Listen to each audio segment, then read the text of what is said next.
what I buy becomes my husband's property too. If that's unacceptable, then maybe we should just divorce.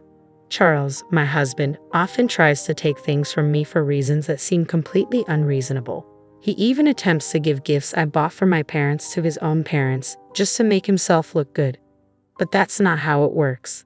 When I confronted him about it, his face turned pale. Before I married Charles, my grandparents had left me a significant gift, a piece of real estate. I thanked them, thinking this would be a future safety net for both me and my husband. But my grandparents, who were always wise and cautious, advised me to keep it a secret, even from Charles. They insisted that I keep the knowledge of my passive income and financial independence to myself. I felt the pain of guilt about hiding this from Charles, but I chose to follow my grandparents' advice. After my grandfather, who cared deeply for me, passed away, I continued my life with Charles. That's when the incident occurred. One day, while checking the account where I managed our living expenses, I noticed that $10,000 had been withdrawn. This account, which I primarily managed, was meant to cover our household costs, using the money Charles contributed. It was a huge sum, and I had no memory of withdrawing it, which meant it had to be Charles. When he came home that evening, I confronted him. "Hey, $10,000 is missing from our living expenses account. Do you know anything about that?" "Yeah, I lent it to my mom. She was in some kind of trouble," he replied casually, confirming that he had indeed given the money to his mother, Lisa. "And you didn't think to tell me?" I asked, astonished. "It's fine. Besides, it's my money that I earned. We have some savings, so it's not a big deal. That amount won't hurt us," he said, brushing it off. If Lisa was in trouble, what could I do? I had to help. But yeah, I probably should have said something. The account was for both of us, and if he had taken the money from a separate account he had before we got married, it would have been fine.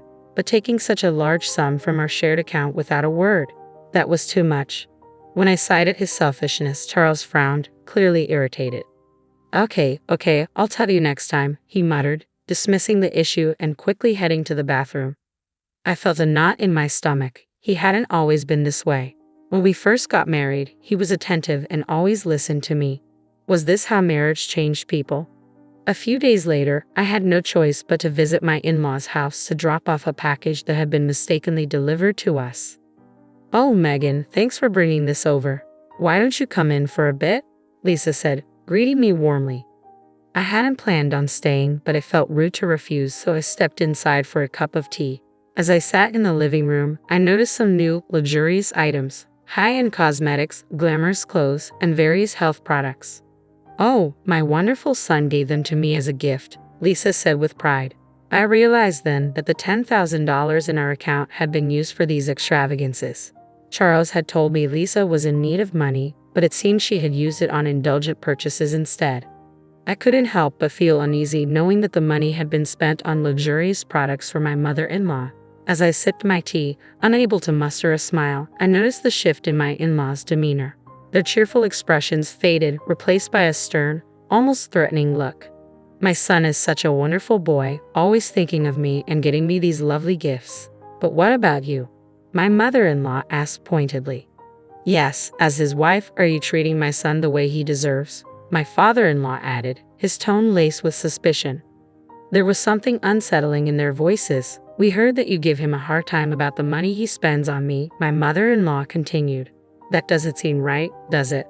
It became clear to me then. Charles had painted himself as the victim to his parents, making it seem like I was the unreasonable one for questioning his decision. Their fearful, accusing gazes now made perfect sense. I felt a deep weariness settle over me. I had never imagined being treated so poorly by both my husband and his parents. The constant neglect and lack of respect were taking their toll, and for the first time, I began to seriously consider divorce. I thought that if I divorced Charles, I would return to my parents' house and use my savings from passive income to rebuild their home. The house, a two-story structure built over 30 years ago before my brother was born, had become too spacious and difficult for my parents to manage as they aged. With just the two of them living there now, even the handrails we'd installed for their convenience weren't enough to make it comfortable. A cozy, one-story house would be far more suitable for them. So I immediately called my parents to discuss my plans. Surprisingly, they weren't shocked at all about the potential divorce. Instead, they were thrilled about the idea of rebuilding their home. We're so happy you're thinking of this, my mother said, her voice bright over the phone. Even if we won't be living there for long, it's wonderful knowing it's being done with your income, and you can take over the house afterward.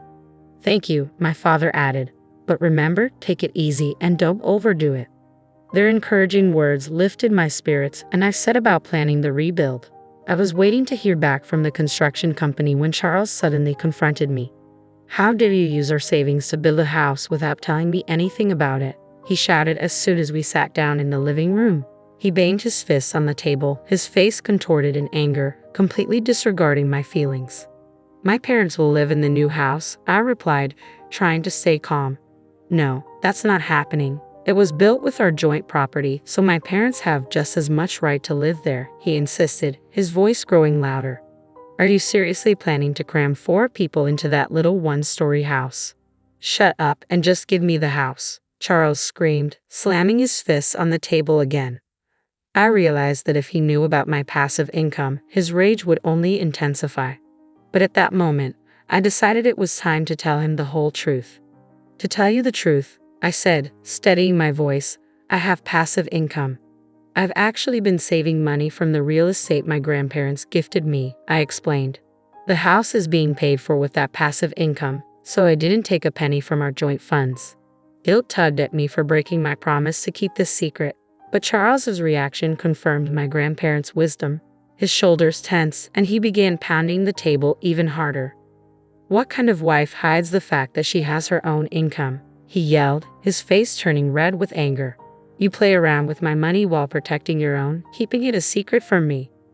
Watching him lose control, I realized why my grandparents had warned me to keep this hidden. Maybe they had already seen through Charles, knowing what kind of man he truly was. I'll take the house as alimony, he snarled. The house you built as my wife is mine too. I'm the head of this family, and if you disobey me, I'll divorce you. His words filled me with nothing but dismay. How had I lived with this man for so long without realizing his true nature? Initially, I had planned to use my passive income as a safety net, something to rely on if we ever face financial hardship due to illness or job loss. I intended to reveal it when the time was right to help sustain our life together. But now, any desire to share that money with him had vanished. Be my guest, I said coldly as I rose from my seat and walked out of the house, leaving Charles and his demands behind. I couldn't stand being near Charles, but decided to stay at a business hotel for the night to cool off. I planned to return home the next day with a clearer mind. However, when I walked in the following morning, Charles was waiting for me, a smug, unpleasant grin plastered across his face. As I entered, he approached me, holding a sheet of paper behind his back. With a smirk, he revealed it. It was divorce papers, already filled out. You're lying about that passive income, aren't you? He accused. You made it up to cover the fact that you were actually taking money from our joint account. His accusations were as baseless as ever, and I found it impossible to reason with him. I had been honest with him from the start, and now I saw no point in trying to convince him further. I'm telling the truth. I do have passive income, I reiterated. Here you go again, Charles sneered. I know you can't live without me. He shoved the divorce papers into my hand, still smirking. Let me know when we can move in, he said with a dismissive wave as if it were all a game. I'm going out for a drink. He patted me on the shoulder and walked out, humming cheerfully, completely oblivious to the turmoil he'd caused. In that moment, I saw Charles for who he truly was. He hadn't changed, he had simply hidden his true nature from me all this time. From the beginning, he had looked down on me, never once truly considering my feelings.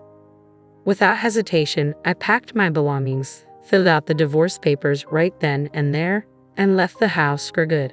I decided to move in with my parents temporarily, explaining everything to them. We agreed to stay together until the new house was completed. The next day, I knew my life was finally moving in the right direction. I felt a wave of dismay as I looked at my phone and saw that my call log was filled with missed calls from Charles. Then, as if on cue, my phone rang again. It was him. Reluctantly, I answered, hoping this would be our final conversation. Hello? Hey, he said, his voice laced with impatience. All your stuff is gone, you know. His tone left me puzzled. He was the one who had initiated the divorce, so why was he suddenly panicking when I simply left? Yes, we're getting a divorce, so that's normal, I replied calmly. I won't be coming back, so feel free to use the empty space however you like." There was a brief silence on his end, as if my words were finally sinking in. It seemed he was beginning to grasp the reality of my situation and the fact that I truly had passive income. After a long pause, he spoke again, but this time in a tone so sweet and pleading that it caught me off guard. Hey, he began hesitantly. "Could you let my parents live in the new house? I don't care if I have to live with your parents too, please?" I was stunned. "I've already told you it's a small, one-story house," I reminded him. "Please," he persisted. "I said I'd surprise my parents with a house." His words left me speechless. How could he even think of giving away a house he didn't own, and to present it as a surprise? It was beyond reckless and utterly absurd. "You don't really care about the savings, do you?" he added, his voice almost pleading. "You have no idea how much I was worrying about the money." I couldn't believe what I was hearing. Charles was still trying to manipulate me, thinking only of himself and his parents without any regard for the truth or the consequences of his actions. "I gave you an allowance, saved for our living expenses, and tried my best to make ends meet," I began, my voice steady. "But that has nothing to do with what's happening here. You're careless with money and you leave all the hard work to others while pretending to have everything under control. You plan to present the house to your parents as if you prepared it all by yourself, didn't you? When in reality, I did all of this for my parents."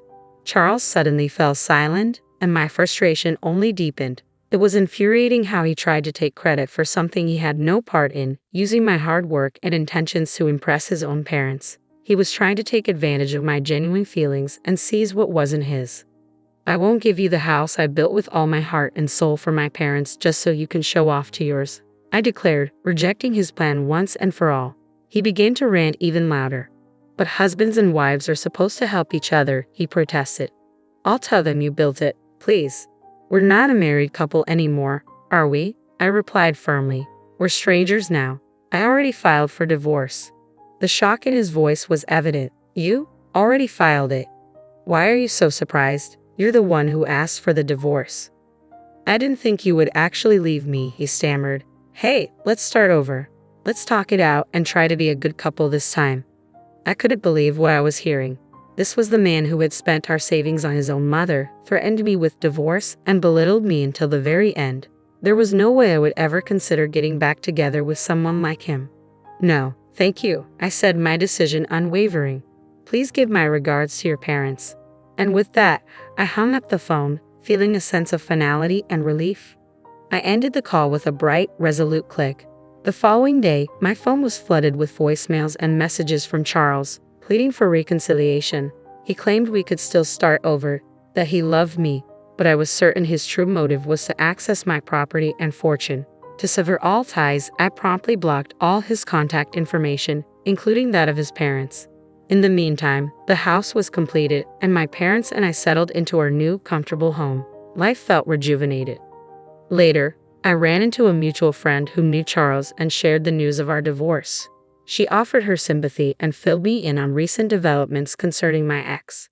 Charles had abruptly resigned from his job, claiming he no longer needed to work hard because he had acquired real estate.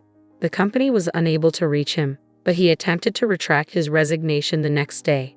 His bosses were furious, lecturing him about the trouble his sudden disappearance and incomplete notice had caused. They were particularly incensed that he hadn't considered the impact on his colleagues.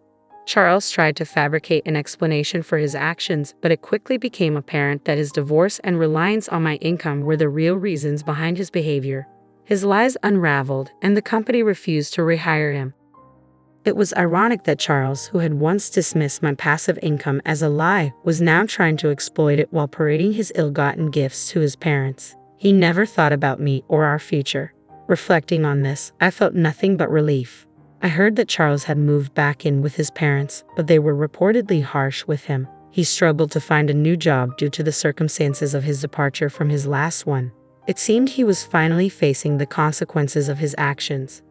As for me, I'm thriving. Living in the house I built for my parents, pursuing the job I've always wanted, and enjoying life. My passive income now supports those who genuinely care for me. I feel at peace and content with how things have turned out. Have you ever heard of divorce papers being filed without your consent? I had, but I never thought it would happen to me. I was relieved I divorced someone with no money and sick, until I received such an email while hospitalized from the stress of my husband's infidelity. That email shattered my hopes. As soon as I was discharged, I took what I had in hand and went straight to the bank, determined to make my former husband, an elite bank employee, pay for his betrayal. My name is Courtney, a handmade artist. I was married to Tom for 6 years. We met as colleagues at the bank and were happy together, but things changed in the last 6 months. Tom started coming home late and became glued to his phone.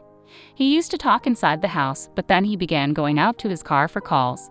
Suspecting an affair, I hired a detective agency after much deliberation. It cost some money, but I thought it was worth it for peace of mind. A month after hiring the agency, I found out about Tom's affair. His lover was Michelle, a teller at the same bank.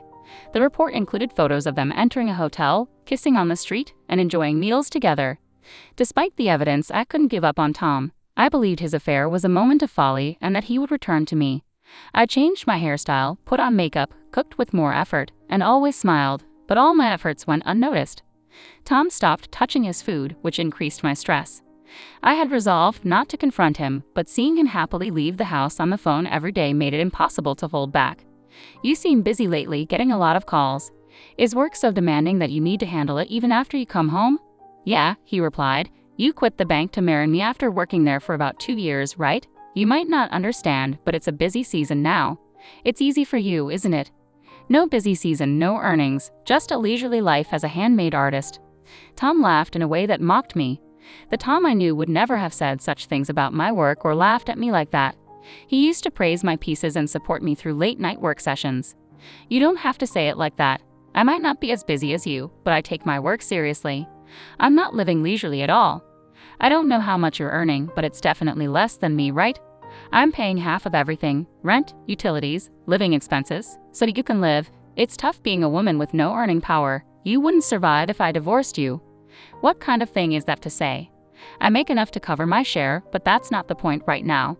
Do you want to divorce me? Unable to control myself after hearing the word divorce from Tom, I started crying uncontrollably. Tom sighed, annoyed, and left the living room, telling me not to cry over every little thing. Tom's attitude towards me grew colder. The next day, he completely ignored me, not even meeting my gaze. Despite the situation, I kept wondering how we could return to being the happy couple we once were.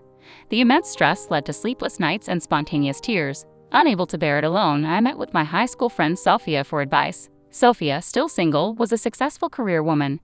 Tearfully, I shared my feelings with her, feelings I couldn't share with anyone else. Tom is completely infatuated with Michelle. He comes home later and later. I don't know what to do anymore. "Do you still love your husband, Courtney? Do you want to get back to how things were before?" Sophia asked. I honestly expressed my feelings. It's stupid, but I still love him. I don't want to give up, but everything is so hard. Just then, I started coughing violently and bent over. I've had asthma since before, and it had worsened due to the stress from my relationship with Tom. I took out my inhaler, but I was coughing so much that I couldn't inhale at all. The relentless coughing made me suffer unbearably. Unable to remain seated, I collapsed onto the floor. Courtney, are you okay? Please, someone call an ambulance." Sophia called out desperately, but I couldn't respond and lost consciousness. When I woke up, I was in a hospital bed. "Courtney, thank goodness you're awake. Are you okay? Can you understand me?" When I looked toward the voice, I saw Sophia with tears in her eyes. Attempting to speak cautiously, I managed to utter, "Thanks," despite coughing. Sophia nodded while crying and immediately pressed the nurse call button. The attending doctor arrived and explained that due to the severity of my asthma symptoms, I would need to be hospitalized for about a week. With nothing prepared for a sudden hospitalization, Sophia bought me a hospital admission set from the shop and filled out the necessary paperwork. I tried to inform my husband about my hospitalization, but couldn't reach him. Sophia tried calling Tom's cell phone, but he didn't answer. Considering contacting my workplace, I hesitated, fearing their reaction. Eventually, Sophia helped me draft an email, which she sent on my behalf. Sophia stayed until the end of visiting hours and then left. I drifted in and out of sleep due to the medication, constantly checking for any messages from Tom. The first message from him came at 1:00 a.m. "If you're hospitalized, there's nothing I can do. I'm busy with work, so I won't visit you." Upon reading that email, I felt truly sad, hurt, and miserable. It wasn't just that Tom said he couldn't come because he was busy, but that he wouldn't come at all. This made it clear to me that he no longer had any love for me. I thought I shouldn't cry, but tears came uncontrollably. I didn't reply to the email and just cried until morning.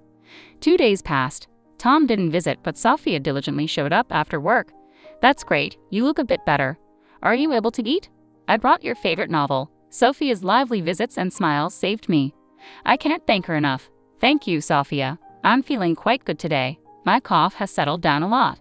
The doctor said he might discharge me in about 2 more days. Sophia was really happy and started planning for us to go out and eat something healthy after my discharge. As Sophia and I were discussing where to go, I received an email notification. The subject line read, "Glad I divorced a broke, sick person." Reading the email from Tom over and over, I couldn't understand its meaning and just froze with my phone in hand, my heart racing and my mind in turmoil. You don't earn much, do you? Falling sick without doing any serious work. Don't make me laugh. Wife lottery, a big failure. So I filed for divorce. Take care. Seeing the follow-up email, I laughed unconsciously. It felt like a farce, getting divorced by Tom while hospitalized for asthma. Tears came along with the laughter, and I found myself crying and laughing at the same time. Seeing me like that, Sophia shook my shoulders in a panic. "Courtney, what happened? Are you okay?" I handed my phone to Sophia, showing her the emails from Tom. As she read the messages, Sophia's face turned red with anger. "Look, Courtney, I know you love your husband, and I didn't want to say anything, but maybe it's time to let go." I understood what Sophia meant. Even though she started crying from the emotion, she managed to put her words together. "Just divorce him, Courtney. You need to take care of yourself, no matter how much you love him. Sorry to be blunt, but you can't be happy with such a shitty man." Sophia looked sorry, knowing it was not her place to meddle in marital affairs, but I smiled back at her. It's okay, really. I knew deep down that it was impossible to continue, but I lacked the courage to divorce. I always looked away, but it's over now. I'll divorce Tom. When Tom brought up divorce, I was afraid of the separation. I still loved Tom and was scared of how others would react to our divorce. But once I made the decision myself, the fear of divorcing somehow disappeared. I think it's because I could finally think clearly enough to say, let's give up. That's the way to go. Let's enjoy being single again together. Yeah, I feel so much better. Thank you, Sophia. Having you here, I'm really grateful. Courtney, you're my precious friend, of course. But wait, how did he manage to file for divorce without your signature? Sophia's anger flared up again. I explained, when we got married, we prepared divorce papers just in case. It was silly, but we agreed to try to talk through anything and overcome any crisis as a couple. Well, that didn't work out, did it? I could laugh about it, but Sophia didn't seem amused. In disbelief, she said, "I see, so he just pulled those out, filled in his part, and submitted them. It might not be a forgery, but it's still appalling." I was afraid of being divorced by Tom in such a state, so I had hidden them in the room. He probably found them and submitted them. Now I'm actually glad he did it. I couldn't decide to divorce Tom because I still loved him, but now it's different. As Tom's feelings for me have vanished, so have mine for him. I'm not foolish enough to keep loving someone who does this to me. Tom still sent one-sided messages. "You probably don't have any property, and I don't want to give you any of my money, so we're not dividing any assets. The house is in my name, so get out. I'm being kind by giving you until the end of the month. I don't want to bump into you, so I won't return until after the month is over. Make sure you clean the room before you leave." Honestly, at this point, I was in a "what is this guy even thinking" state, and the sheer selfishness made me laugh again. I showed the email to Sophia, laughing. "Look, Sophia, now I've lost the house too. What should I do? Going back to my parents is too far. I had no intention of staying in that house, and there were my valuable handmade parts to consider. Transporting them would probably fill an entire room. The right size, security, rent. Could I find a perfect place that quickly?" While I was pondering, Sophia smiled. "Have you forgotten where your best friend works? Don't worry, dear customer, I'll find the perfect room for you." "Sorry, I really forgot." "That's right, Sophia, please help me." I thanked Sophia. Sophia worked in real estate and was a pro at finding places. I decided to leave everything to Sophia, a capable woman. She brought various property listings to my hospital bed, spreading them out and explaining each one to me. By the time I was discharged, we had managed to find a place close to my preferences, which was a relief. However, I needed certain documents that I couldn't get until after my discharge, so I decided to stay at Sophia's place in the meantime. "I'm really sorry I keep causing you trouble," I said. "It's okay," Sophia reassured me. "I've got good sales, right? I've been here second longest after the manager. Sorry, rental agreements take time because there's a lot of paperwork and an inspection process. You can stay at my place as long as you need until everything is settled." "Thank you so much. If there's anything I can do, just let me know. Just take care of yourself for now." Let's take it easy. So, how have things been? Any more contact from your ex-husband? No, not a single word from him. After all, we're strangers now. I do get messages from people from our bank days, though. Apparently, I was branded as a terrible wife. It seems that my ex-husband Tom reported our divorce at his workplace and blamed me for it. He told people I didn't do housework, didn't contribute financially to the household, and yet splurged on my hobbies. He said that any attempt at discussion would end with me getting hysterical and uncontrollable. It's laughable at this point. Who does he think he is to say that? I'd love to remind him who was the one cheating. Sophia seemed to have reached a point where all she could do was laugh. So, what's your plan? You're not going to let this end here, are you? Courtney, what are you going to do? Grinning mischievously, Sophia looked at me, and I couldn't help but smile back. There was no way I was going to let this end here. Tom had his turn doing whatever he pleased, but now it was my turn. Of course, I have no intention of holding back against a man without sincerity and a woman who meddles with a married man. I have quite a few things in mind, so look forward to it. Just you wait, both of you. Enjoy your peaceful newlywed life while you can. 2 days after my successful discharge, Sophia drove me straight to the bank where my ex-husband Tom and his new wife Michelle worked. Upon entering the bank, I saw Tom in the back. It had been a while since I last saw him, about a month and a half. I was hospitalized when he filed for divorce. I thought I would be furious seeing him, but I wasn't. I looked for Michelle at the counter, and there she was, sitting with a composed face, the woman who had taken my husband away. I took a number and waited for my turn. Fortunately, I was called to Michelle's counter. She greeted me with a welcome, and I responded with a smile. "Hello, I'm sorry to bother you, but I'd like to cancel a bank account." "Certainly, is it just one account you wish to cancel?" "Here we go." I took a deep breath and projected my voice. "No, not just one. I'm here to cancel accounts for all 800 employees of my company." The counter buzzed with whispers at my declaration. Tom looked over, shocked at what he saw. He seemed to want to say something, his mouth opening and closing. All 800 accounts. Michelle was flustered at the counter, and I couldn't help but feel a surge of laughter. Canceling 800 salary accounts would be a significant loss for the bank. It's not just about losing deposits. With interest rates being low, banks count on transaction fees and salary transfer fees for their profits. Losing that is a big deal. Yes, all of them. Please proceed. As I handed over the corporate account documents, I made my request. "What the hell are you doing, Courtney? Did you just say something about a company? 800 employees? What's that about?" Tom approached the counter, causing a stir among the other customers in the bank. "Oh, long time no see. How have you been?" I said calmly. "What do you mean? It's exactly as I said. I have been a company president even when I was married to you. It's a handmade business, so I'm both an artist and a president." I spoke the truth at the counter. "You were a president? I didn't know that. You never said anything about that when we were married, did you?" "No, I didn't. You used to mock me for being a failing handmade artist, right? I earn more than you do. I didn't want to hurt your pride, so I kept it to myself." Michelle, who had no idea who I was, looked at me in shock. She whispered softly, wondering if I was really the person she thought I was. "Hello, I'm his ex-wife. Please proceed with the cancellation quickly." Tom and Michelle were frozen, not knowing how to react to the unexpected situation. Then I heard a familiar voice. "Miss Courtney, it's been a while. You seem well." There stood Mr. Johnson, my boss before. When I married Tom, he was a strict person, and many of my peers found him difficult. But I liked him. He was as strict with himself as he was with others. When I got married to Tom, Mr. Johnson tearfully wished me happiness. "Mr. Johnson, it's been too long." "You look well," I said, momentarily forgetting why I was there, happy to see Mr. Johnson. "Yes, I'm doing well. Tom told me about the divorce, and I've been worried about you. It seems you've been through a lot. How about we talk in the back room while we wait?" "Of course. These two and I will be there," I said, glancing at Tom and Michelle. Mr. Johnson's gaze was sharp, likely because of my divorce and Tom's remarriage to Michelle. Their faces, which were red a moment ago, turned pale. They seemed to be having a busy day, changing colors like that. "I don't mind at all. I'd love to catch up with you, Mr. Johnson." "Great. Let's go to the reception room on the 3rd floor. You two, come along," he said. We headed to the 3rd floor where the customer reception room was located. Mr. Johnson opened the door for us, and we entered and took our seats. "It's really been a long time, Mr. Johnson. I feel regret for meeting under these circumstances," I spoke honestly, and Mr. Johnson smiled back. "No worries. I was surprised by the situation, but I'm glad to see you're doing well. I was shocked to hear about the divorce from him, and even more so about his quick remarriage."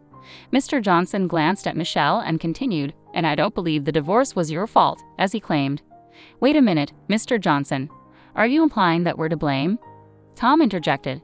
"Is that not the case? If I'm wrong, I apologize. But you see, I've known Courtney for several years. She was always organized, the most meticulous when it came to cleaning.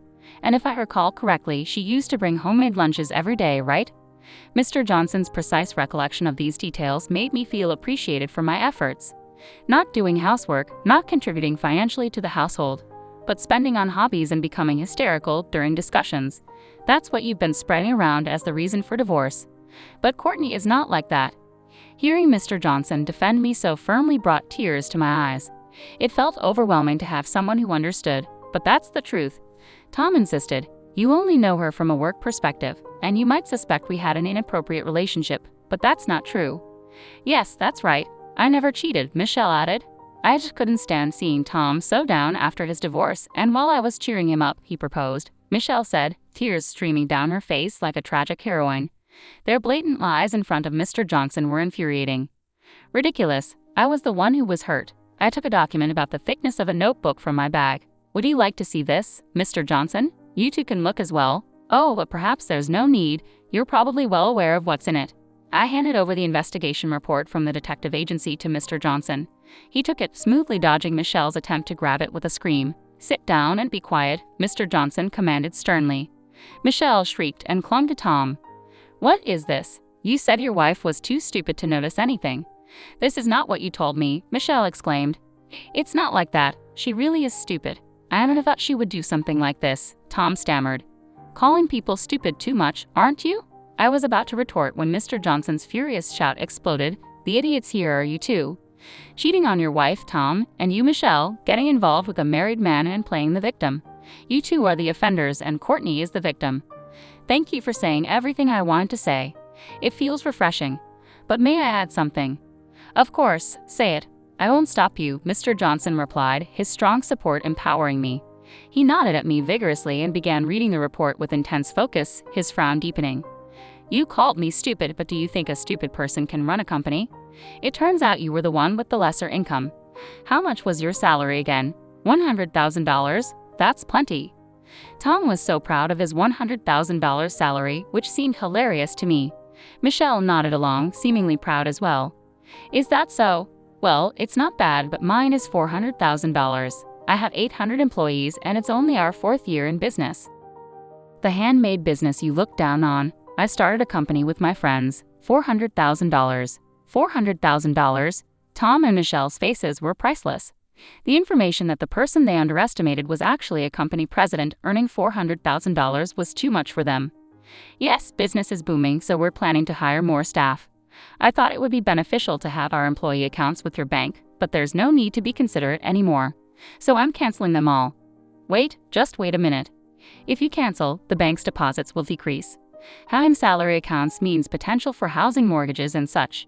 It's a big loss for the bank if you cancel," Tom stammered, seemingly forgetting that I used to be a bank employee and that this was basic knowledge for anyone in the field.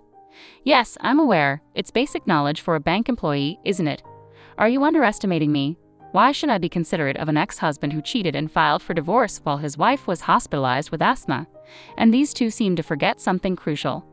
I made sure to remind them, and you had an affair within the bank. Do you really think you can continue on the elite path as if nothing happened? You too, Michelle?" By the time I looked at Michelle, she had already started crying. Tom, looking down in frustration, suddenly prostrated himself. "Please, I'm sorry. Forgive me. It was just a fling, you understand, right? She came on to me strongly, and well, I just went along with it." Michelle screamed at Tom's words. "What do you mean by that? Am I the one to blame? You're the one who said there was no love left for your wife, that things weren't working out." Michelle clung to and shook Tom. The drama unfolding before me was so cheap that I couldn't help but laugh. Ridiculous. Utterly ridiculous.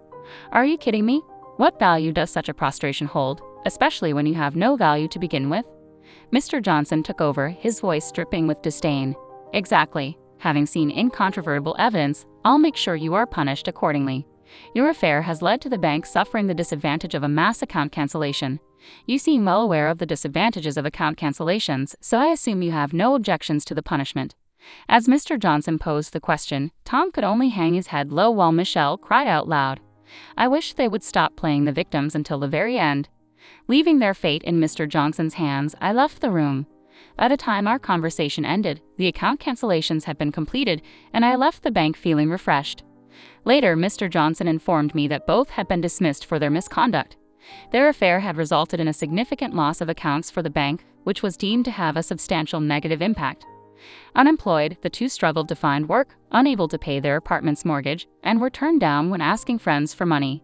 Interestingly, Tom kept sending me messages and emails begging for reconciliation after divorcing Michelle, all of which I ignored.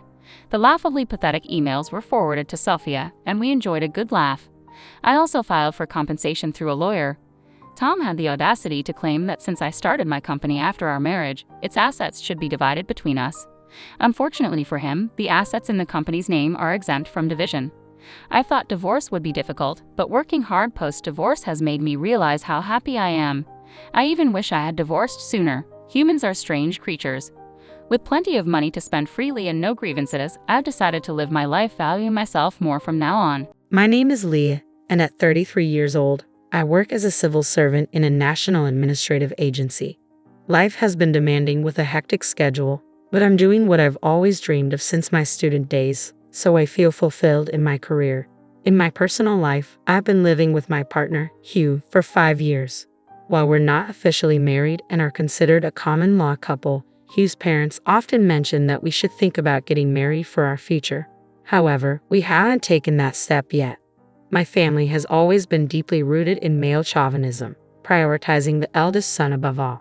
Despite being my parents' first child and the first grandchild on my dad's side, I've never felt valued. Tomorrow, there's a talent show at TCH school, and I've invited my parents countless times only to be mocked and dismissed. They would say hurtful things like, "If we had time, we'd rather sleep," or "You're really stupid if you don't understand that." Seeing my friends' parents take photos and videos during school events was particularly heartbreaking. Before I started elementary school, my brother Miles was born. The joy he brought overshadowed everything else. Even my workaholic dad would rush home if mom texted about Miles feeling unwell. They would stay up all night taking care of him. When I started elementary school, neither of my parents attended the orientation, citing they were too busy with Miles. I felt utterly alone on my first day, watching other families take commemorative photos. Not only my parents but also my grandparents treated Miles as if he were the only grandchild who mattered. His paternal grandparents, who lived with him, showered him with gifts and took him everywhere. This upbringing made Miles selfish and arrogant, especially towards me. He would take my things or destroy them without consequence, and my family would dismiss my complaints. This cycle of neglect and favoritism continued throughout my childhood, leaving me to grow up without feeling any warmth or love from my family. I had one simple wish: to attend college as far away from home as possible, effectively cutting ties with my family. At home, my brother Miles was always in the way, or I'd get stuck with chores that disrupted my studies, so I buried myself in books, libraries, and empty classrooms after school. To cover college application fees, travel expenses for school tours, and exam costs, I worked part-time at grocery stores. All that effort paid off when I got accepted into a prestigious university. My parents and grandparents couldn't care less. "If you want to go, go. But don't expect any help from us," they said. I saw that coming from a mile away. I had already applied for every scholarship available and planned to live in a dorm to minimize costs. Plus, I had my best friend Selena. Selena and I had been friends since elementary school. Her parents knew all about my family situation. Selena's dad even worked at the same company as mine in a different department. My dad's chauvinistic behavior was often a topic of discussion at his workplace. Selena's mom, who had a similar domineering personality, shared stories from their school days. When Selena and I first became friends, her parents were cautious about their daughter befriending someone from my family. However, they warmed up to me after seeing how much Selena praised me and how I stood by her when she faced isolation from other girls in class. "If it weren't for you, Leah, my school life would have been miserable," Selena often said. But the truth is, I don't know what I would have done without her and her parents. They were the ones who kept me going. Selena always encouraged me to be myself, and her parents offered a helping hand whenever I needed it. Thanks to them, I was able to navigate through high school. As for college, Selena had already decided to attend a local university. I had nothing to do until graduation, so Selena offered to help me. "Lee," she said, She assisted with the nitty-gritty details of placement exam logistics like booking hotels and flights. On the day I left for college, my family didn't bother to see me off, but Selena and her parents came to the airport. As we said our goodbyes, she handed me an envelope. "This is a farewell gift from all of us. You'll need things for dorm life," she said. Inside was $2,000. I tried to refuse, but she insisted, "Take it. We'll always be friends, but I won't be able to help you like this again," she said, tears in her eyes. During my college years, I never touched that money. Holding onto the envelope reminded me of Selena and her family, giving me the strength to keep going. After graduating from college, I pursued my dream of attending graduate school. I passed the civil service exam and took my first steps into the working world. Selena and I stayed in touch through texts, and she even visited me during family vacations. She ended up working as an administrative staff member at a local hospital after college. 8 years later, I returned to my hometown for the first time in 12 years. I was invited to Selena's wedding, where she married a doctor from the same hospital where she worked. During those 12 years, my maternal grandparents had passed away, but my paternal grandparents, who lived with us, were still healthy. My brother Miles had enrolled in a prestigious middle school, considered the most challenging in our area, that same year. When I went off to college, my parents were proud, often boasting, "Miles is just like me, so talented. We're excited for his future. We might even send him abroad for studies." Miles, considered a child prodigy in elementary school, found himself among equally capable students in his new school. However, he was shocked when he scored average on his first exam. "This can't be the real me. I'm better than this," Miles insisted. Instead of putting in effort, he blamed everyone else, teachers, classmates, even the school's timing, for his shortcomings. By the time he reached 9th grade, the school suggested transferring might be less stressful for him. But both Miles and my parents couldn't accept this reality, driven by their pride. Miles continued on to high school, where he struggled to keep up and eventually dropped out. Meanwhile, I was in grad school when my parents suddenly asked, "Aren't there any schools there that Miles could get into? The more prestigious, the better. A school with tradition would be ideal."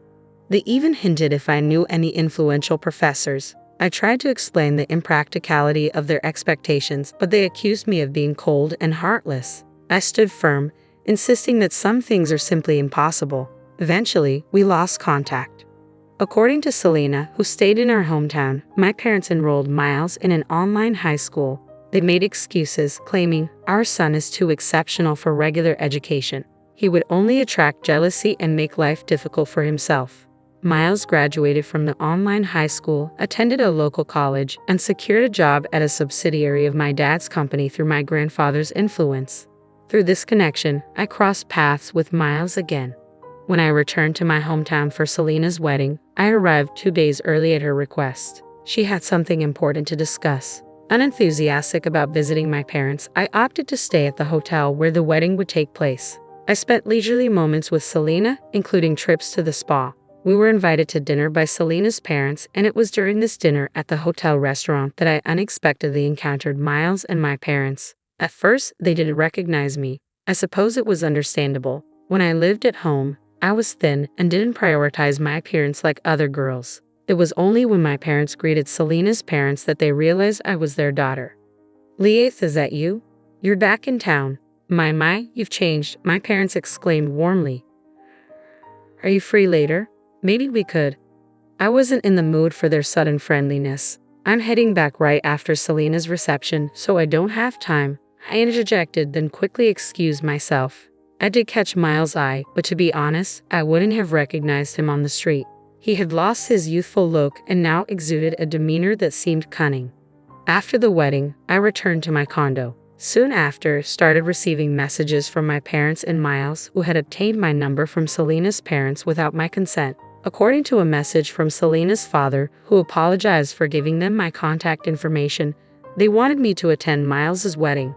Miles is getting married, yes, apparently to the younger sister of a college classmate. She's only 21 and quite beautiful, my parents messaged me.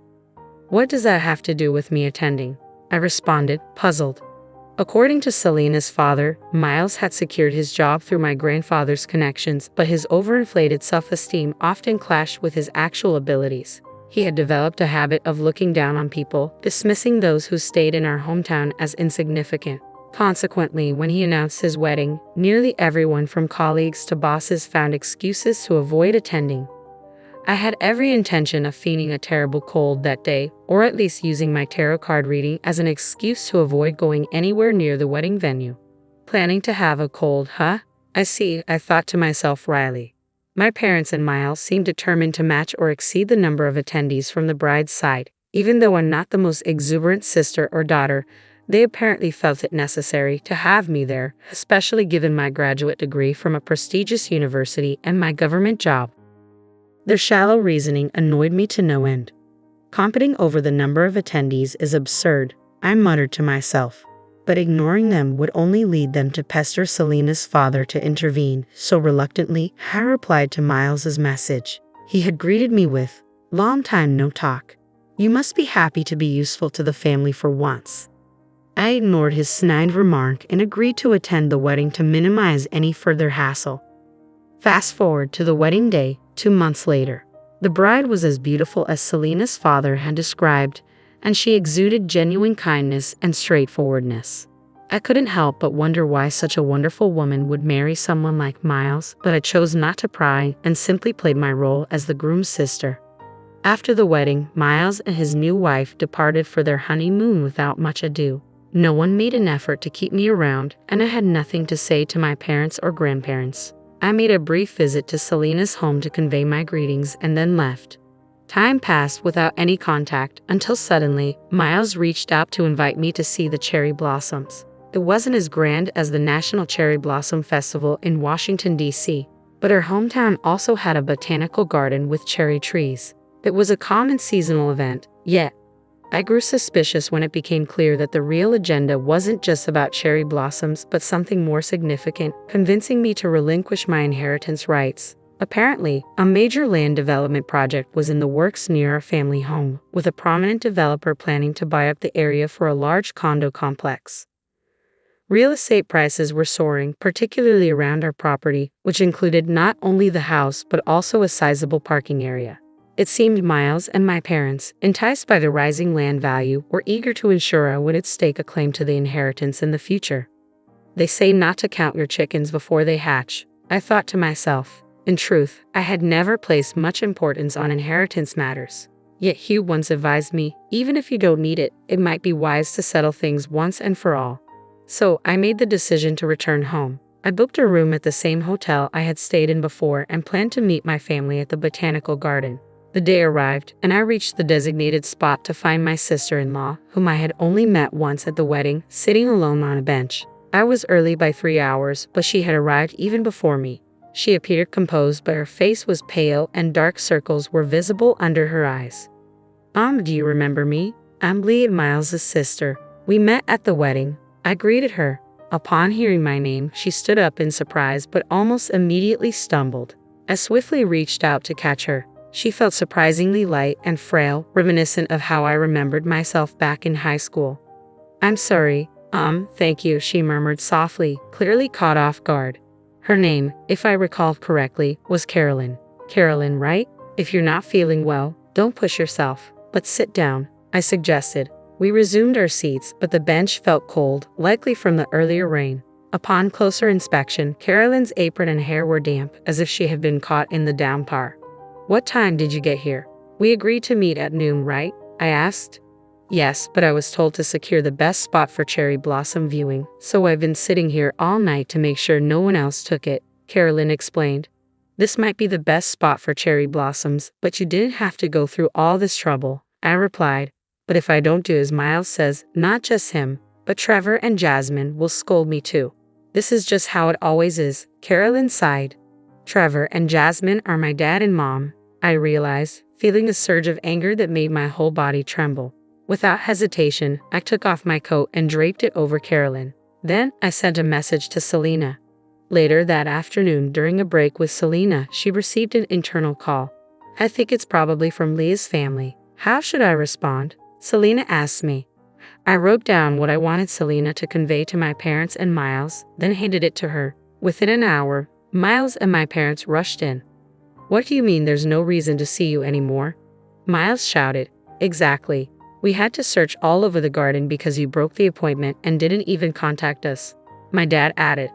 Finally, someone informed them they had seen me with Selena and Carolyn. The three of them started yelling, but Selena sternly told them to keep their voices down, reminding them we were in a hospital. However, their silence only lasted a moment. Who are you to butt in? If you're not family, leave. They barked at Selena. Selena, accustomed to dealing with patients and their families daily as a senior administrator in the hospital. Right now, Carolyn's receiving treatment and resting in her room, so you can't see her. Upon hearing this, Miles and my parents grew even angrier. Why do I need permission to see my own wife? Explain what's going on, Miles demanded loudly. Frustrated, I turned first to my parents. Keep it down. Can't you remember being told to be quiet just a minute ago? Is there something wrong with your memory? Then I faced Miles, who stood next to my parents, his face red with anger. You dare call yourself a husband while mistreating your wife? How ironic, I exclaimed. Just then, Hugh appeared, accompanied by 2 police officers. All right, here we are. This is the husband and relatives of the victim I mentioned earlier, Hugh declared, pointing at Miles and my parents. Their faces, which had been flushed with anger, suddenly tensed and turned pale. What's going on? Why are the police here? Victim? You mean Carolyn? Isn't this an exaggeration? Miles stammered, attempting to argue back. Hugh handed them his business card. Ah, I should have mentioned earlier. I'm Lee's partner and a lawyer. From now on, I'll be representing Carolyn. Nice to meet you. Representing my wife? What do you mean representing? My dad interjected. Making a woman sit alone outdoors overnight in temperatures below 41 degrees Fahrenheit just to secure a cherry blossom viewing spot is far from normal by any standard, Hugh continued calmly. But still, isn't it strange for a lawyer to get involved in something like this? When a client asks for representation, it's natural for a lawyer to provide it. Besides, you guys canceled Carolyn's cell phone contract over a year ago and hardly give her any money. What if something had happened while she was out there? I added firmly. But nothing did happen, so that's beside the point, my mom retorted. Can't you imagine what would happen if someone went without food or water for nearly half a day? You're not kids anymore, Hugh continued. Moreover, when you told her to secure the spot, you didn't even give her time to dress properly for the outdoors. You'd even locked her out immediately. How is this not malicious behavior? Hugh spoke smoothly, and the 2 police officers beside him nodded with stern expressions. I chimed in when I met her. She was freezing and looked pale. That's why we brought her to this hospital in Selena's car right away, I explained. Actually, I was at the botanical garden 3 hours before meeting Miles and my parents because I had plans to meet Selena. I had texted Selena that I was meeting Miles and my parents under the guise of cherry blossom viewing. She suggested I take a stroll in the botanical garden to calm my nerves. Before that, I agreed as I was feeling a bit uneasy. Thanks to arriving much earlier, I was able to find Carolyn in poor condition, Selena interjected. I immediately called my husband, who is a doctor, and he advised bringing her to the hospital as soon as possible. He even came to pick us up on his way to work. Thanks to that, Carolyn received prompt medical attention, and her body temperature and color soon returned to normal. In the meantime, based on my husband's diagnosis that she was both physically and mentally weak, she was transferred to the inpatient ward, Selena concluded. During the ride to the hospital and between examinations, Carolyn shared her story with us, shedding light on the true extent of her ordeal. I sought Selena's advice and contacted Hugh, who promptly arrived to act as Carolyn's attorney. Consulting with the police and notifying Carolyn's family, Hugh stated firmly, "As far as I'm concerned, your actions against my client could be considered assault." Naturally, I plan to file a complaint in that regard. Miles's face turned pale upon hearing this. Assault? That's a bit much. I didn't physically harm her or anything. Harm doesn't just mean physical injury, Hugh explained. Past cases have defined it as adversely affecting a person's health. But she just felt a little sick, Miles insisted. There's no need to make a big deal out of it. Whether it's a big deal or not is for the police and prosecutors to decide, he replied sternly. At that moment, a police officer intervened. Let's take you somewhere to hear more about this, they said, leading Miles and his parents away. After a stern warning from the police, Miles and his parents returned home to find Carolyn's family waiting for them, visibly furious. According to Carolyn, her brother had initially thought highly of Miles but became concerned when Miles cut off communication after their marriage. Miles had allegedly told him, "Carolyn said she's always hated her family. Now that we're married, she's finally cut ties. I told them not to contact me anymore." Carolyn's family learned from her that Miles had also told her, "Your brother never liked you. He begged me to take you off his hands. I only married you out of obligation, not love."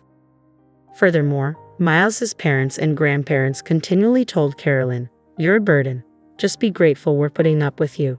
It became clear that Miles and his family had isolated Carolyn from her own family to use her for their convenience. This incident exposed their mistreatment, leading Carolyn's family to rally around her during her recovery at the hospital. Though the legal repercussions were minimal, the social fallout in our small town was significant. Rumors spread quickly, and the community's opinion turned against Miles and his family. They faced humiliation at work and in the neighborhood. Additionally, a major land development deal fell through, causing financial ruin as property values plummeted. Carolyn's family demanded divorce compensation and a division of assets, intensifying the family's strife. My grandparents lost all their assets and had to move into a care facility. Miles and my parents faced a messy divorce settlement. They sought Hugh's help, but he firmly declined, saying, "If you try to contact Leah or me for money, we'll respond legally." Having changed my contact details and distanced myself from their turmoil, I finally felt liberated from the complications tied to my family's home and inheritance. It appears my husband has fallen under some devilish influence. I've made the decision to transfer ownership of this house to Susan. Should anyone oppose me, be prepared for the possibility of divorce. My husband intends to bestow our home, registered under my name, to the spouse of our eldest son, a true harpy who should vacate immediately. This conniving wife has manipulated my husband to her advantage, but I shall reclaim what's rightfully mine. I find it rather amusing, really. I can easily manage the monthly mortgage of $1,800 on my own. As it seems, even my eldest son has aligned with her. Well, I no longer hold any sentimental attachment to this decrepit abode. I shall relocate elsewhere. Rest assured, all three of you will face the consequences. Prepare yourselves. My name is Grace, and I am 60 years old. I hold an executive position in a prominent corporation. I reside with my husband, Robert, who is 2 years my junior. Just last year, we embarked on renovating our ancestral home in anticipation of our future. Built by my father, the house had aged considerably and required updates to accommodate our advancing years. However, due to our age and the extensive renovations, the loan amount is somewhat burdensome at $1,800 per month. However, the loan amount is well within our means, and I've been assured of its approval given my executive position in a major corporation. Interestingly, Robert, my husband, manages a small restaurant earning less than me, which seemingly facilitates my loan application process. Yet, solely relying on my income to repay the loan would pose challenges. Although the house originally belonged to your father and is now in your name, I can't help but feel guilty. Would you be able to cover the entire loan amount? In return, I'm more than willing to increase my contribution towards our living expenses. We jointly deliberated on the decision to renovate, and the transformation of our home is nothing short of remarkable. Its newfound beauty and comfort are almost surreal. Renovating the very house I grew up in brought me immense joy, fostering the hope of a lifetime within its walls. I never imagined the day would arrive when I have to bid farewell to this cherished home. Then one afternoon, my phone buzzes with a message. "I'm getting married," announces my eldest son, Jack, through the receiver. At 31, Jack holds a prestigious position as a section chief in a major corporation. He's always been diligent, immersing himself in studies and extracurricular activities, and his dedication has only deepened in adulthood. Despite his achievements, discussions of his romantic life have been scarce. Naturally, I found myself intrigued by the woman Jack intended to wed, a subject of much speculation. What manner of person could she be? If she has captured Jack's heart, she must possess remarkable qualities. Yet, a pang of concern gnaws at me. Could she be scheming, taking advantage of Jack's limited experience in matters of the heart? The anticipation and nerves swirled within me as we awaited the arrival of our son's significant other for the first time. Finally, the day arrived, and a poised woman with chestnut locks draped in a pristine white chiffon dress graced our doorstep. "I'm Susan," pleased to meet you." She greeted us with impeccable manners and a tidy appearance, leaving a favorable first impression. Flashing a brilliant smile, she extended her greetings to both Mom and Dad. Observing her, I couldn't help but feel reassured. Jack could surely be entrusted to her care. It seemed Robert shared my sentiments, his grin mirroring my own. "She's a keeper," he whispered in approval. Susan, catching his words, clasped Robert's hand and met his gaze earnestly. The intensity of the moment left me questioning her motives. What was she playing at? Taken aback by her sudden closeness, I instinctively recoiled, sensing Jack's own surprise, though Robert appeared unperturbed. While I harbored no feelings of jealousy, the encounter left an uncomfortable knot in my stomach. What are you doing?" I questioned, my tone tinged with uncertainty. "Thank you," Susan replied, her response doing little to ease my unease. Sensing Jack's discomfort, I directed my attention towards Susan, only for her to stammer apologetically, "Oh, I'm sorry. I shouldn't have overstepped on our first meeting. I'm truly sorry," hastily releasing Robert's hand. I often hear that I lack awareness of personal space. It's never my intention to cause offense. I just end up doing it. I'm really sorry. Despite her sincere remorse, I couldn't help but feel taken aback by her behavior, a stark contrast to my initial positive impression. But Jack is absolutely smitten with her, even with her unconventional behavior. Robert interjected, his tone tinged with fondness. Susan's lack of personal space is actually one of her endearing qualities. She's the one who took the initiative with me despite my shyness around women. Thanks to her, I've been able to open up and envision a future together. Seeing Jack, who's usually quite introverted, transform like this, well, I trust him in your hands. Despite my initial reservations, I came to realize that Susan was indeed a kind-hearted person.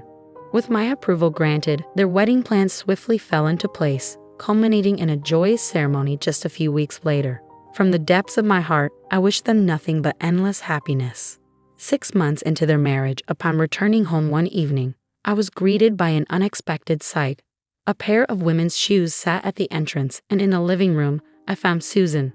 "Ah, welcome back, mother-in-law," she greeted me cheerfully amidst the scattered remnants of a drinking session. Puzzled by the scene, I couldn't help but inquire, "What's all this? Why the impromptu party without Jack?" Curiosity piqued, I sought an explanation. "Well, on my way home from work, I ran into Susan. She expressed a desire to bond, so we opted for a drink. With payday still out of reach, we thought home was the best venue," Robert explained, his tone tinged with amusement. "But why not include Jack in the festivities? And I wouldn't want to intrude on the newlyweds' privacy. They could have simply enjoyed a drink at their own place," I countered, tilting my head in confusion. "It could have been fine at our place, but our home is a bit of a mess right now," Susan confessed, her words slightly slurred from the effects of the drinks. "But why drink here together? Why not invite Jack?" I pressed, puzzled by the unconventional gathering. Having a daughter-in-law visit her in-laws for drinks while they're newlyweds? It's a bit unusual, I remarked, scanning the room for any sign of Jack's presence. "Jack's swamped with work, and I've been pulling overtime shifts. It's just so lonely," Susan's voice cracked as tears welled up in her eyes. There, Susan. It's not your fault," I comforted, reaching out to console her. "Jack is the one to blame for leaving his newlywed wife alone." Robert consoled Susan, gently stroking her hair. "Oh, daddy-in-law," I inwardly cringed at the peculiar sight. It was all rather unsettling. "Robert, remember your position. Susan is your daughter-in-law. Showing such intimacy is disrespectful to Jack." I reprimanded him firmly, hoping to steer him back to propriety. However, before I could say more, Susan interjected, "Please don't scold daddy-in-law." "What?" I couldn't help but express my bewilderment at her defense of Robert. Though I had much to say, the exhaustion from a long day at work left me devoid of energy. "I'm going to take a bath. Please clean up," I sighed, retreating to the bathroom to seek solace. Resolved to address the situation, I dialed Jack's number to explain the bizarre turn of events. He insists he'll leave work immediately to pick up Susan. Understandable. Susan may be a tad eccentric, but Jack's willingness to drop everything for her speaks volumes about their bond. Still, I can't shake the feeling that life with her post-marriage might be a tad challenging. Despite my uncertainties, I resolve to offer Jack some marital advice when he arrives. Lost in contemplation, time slips away as I soak in the tub. Feeling a bit woozy, I make my way to the living room, expecting to find Jack ready to escort Susan home. To my surprise, Jack, despite being the designated driver, is indulging in a drink. "Jack, you drove here, right? You shouldn't be drinking," I gently remind him, only to be met with a cheerful, tipsy response. "Susan wanted a drink, so I thought we'd make a night of it," Jack explains, his words tinged with joviality. While I'm relieved my son will be staying the night, the presence of the daughter-in-law who's left a less than stellar impression gives me pause. Suddenly, a sense of bewilderment washes over me. "Eh?" I stammer, genuinely puzzled. But before I can protest further, Jack, already well into his drinks, interjects, "You know, I could drive you guys home." I don't want Susan to overstay her welcome. Despite my fatigue, I offer to chauffeur them home. However, Jack, ever the gracious host, insists, No, I feel bad. Why don't you join us for a drink?" I'm rendered speechless. Something feels amiss. Suddenly, Susan flashes a mischievous grin. It's as if she's mocking my confusion. It's just my imagination, right? I try to convince myself it's a misunderstanding. Little do I know, her elaborate scheme has already begun unfolding. The following day, Susan returned, her apologies pouring forth like a flood. "I'm truly sorry," she insisted before promptly leaving. I felt a sense of relief wash over me, as if a tempest had finally passed. However, upon returning home that same evening, I found Susan once again present, with no sign of Jack in sight. A wave of despair crashed over me, though the circumstances differ from the previous day. I apologize for disturbing you once more, but I felt compelled to offer my apologies, Susan expressed, presenting me with a box of sweets. I got carried away. "My mistake," Robert chimed in, his remorse palpable. While somewhat irksome, their display of contrition signaled a genuine effort to mend their ways. "I forgive you." "Thank you," I responded, sensing Susan's discomfort and appreciating their attempt at reconciliation. With that, Susan ceased her visits, sparing me further interaction. To be honest, I was relieved. I had no desire to engage with her any longer. Or so I thought, until one fateful day when Robert approached me with a solemn expression, signaling he had something important to discuss. As I pondered what it might entail and remained in the living room, Jack and Susan returned home. "It's been a while," I greeted them, only to be met with silence. Perplexed, I wondered if they hadn't heard me. Suddenly, Robert's voice shattered the silence, declaring, "I'm giving this house to Susan. If you object, we're getting a divorce." My mind reeled in disbelief. What was he saying? I couldn't comprehend his sudden proclamation. "Mother-in-law, please leave," Susan interjected, her words plunging me into chaos. What? What does that mean?" I demanded, my thoughts spinning. "Hold on, why are you giving the house to Susan?" I pressed Robert for answers, but his response only deepened my confusion. "You've been bullying Susan all this time," he accused. "Bullying? That's absurd, utterly baseless," I protested, struggling to make sense of the accusations hurled my way. But no matter how vehemently I argued back, Robert wouldn't listen, so shut up. Susan's words hit me like a slap in the face, explaining why she had been in tears, unable to return home until now. Robert's shouting only intensified, while Susan's tears continued to flow. How had things spiraled to this point? Suddenly, Jack chimed in, his voice laden with disbelief. "I never imagined my mother would stoop to this. It's beyond messed up." The more I denied the accusations, the more enraged they became. Susan's tears seemed endless. "That's it. I'm divorcing you. Leave now. I'm staying here with them," Robert declared firmly. "Why should I give my house to Susan?" I demanded, incredulous. In response, he shot back, "Because Susan is deeply hurt. Ordinarily, we demand compensation, but I believe there's a better way. By taking away your prized possession and giving it to Susan, it'll inflict the appropriate amount of damage on you, don't you think? I didn't bully her. Why should I be the one suffering? Besides, Susan quit her job when she got married. There's no way she can afford an $1,800 loan," I argue. Robert's response comes swiftly. "Don't worry. We'll put the title in Jack's name. With his salary and his previous employer, we can make the change right away." Despite his assurances, I remained skeptical. Changing the title is no small feat, especially with the loan in place. It's not as simple as just flipping a switch. I doubt the bank will approve it, I counter. Robert, however, remains optimistic. You work for a big corporation, and so does Jack. We should be fine. Besides, I have a friend who works at the bank where you have your loan. I'm sure we can talk to him, and everything will work out. It's baffling where their sudden confidence stemmed from. That's right, an $1,800 loan is a breeze, lol. Jack, emboldened by Robert's assurances, now stands firm in his conviction that I must relinquish the house. Despite my repeated protests, insisting I hadn't bullied Susan and thus wouldn't give up the house, they remain unmoved. Every objection I raise only ignites another heated argument. This is too much, I mutter, growing weary of the ordeal. Through her tears, Susan finally speaks up, her voice trembling with emotion. Mother-in-law, for the sake of this child, please, she pleads, gently caressing her belly. My heart skips a beat as the weight of her words sinks in. No way, Mom. Susan is pregnant, Jack interjects, dropping the bombshell. Given her fragile state, the stress might lead to a miscarriage.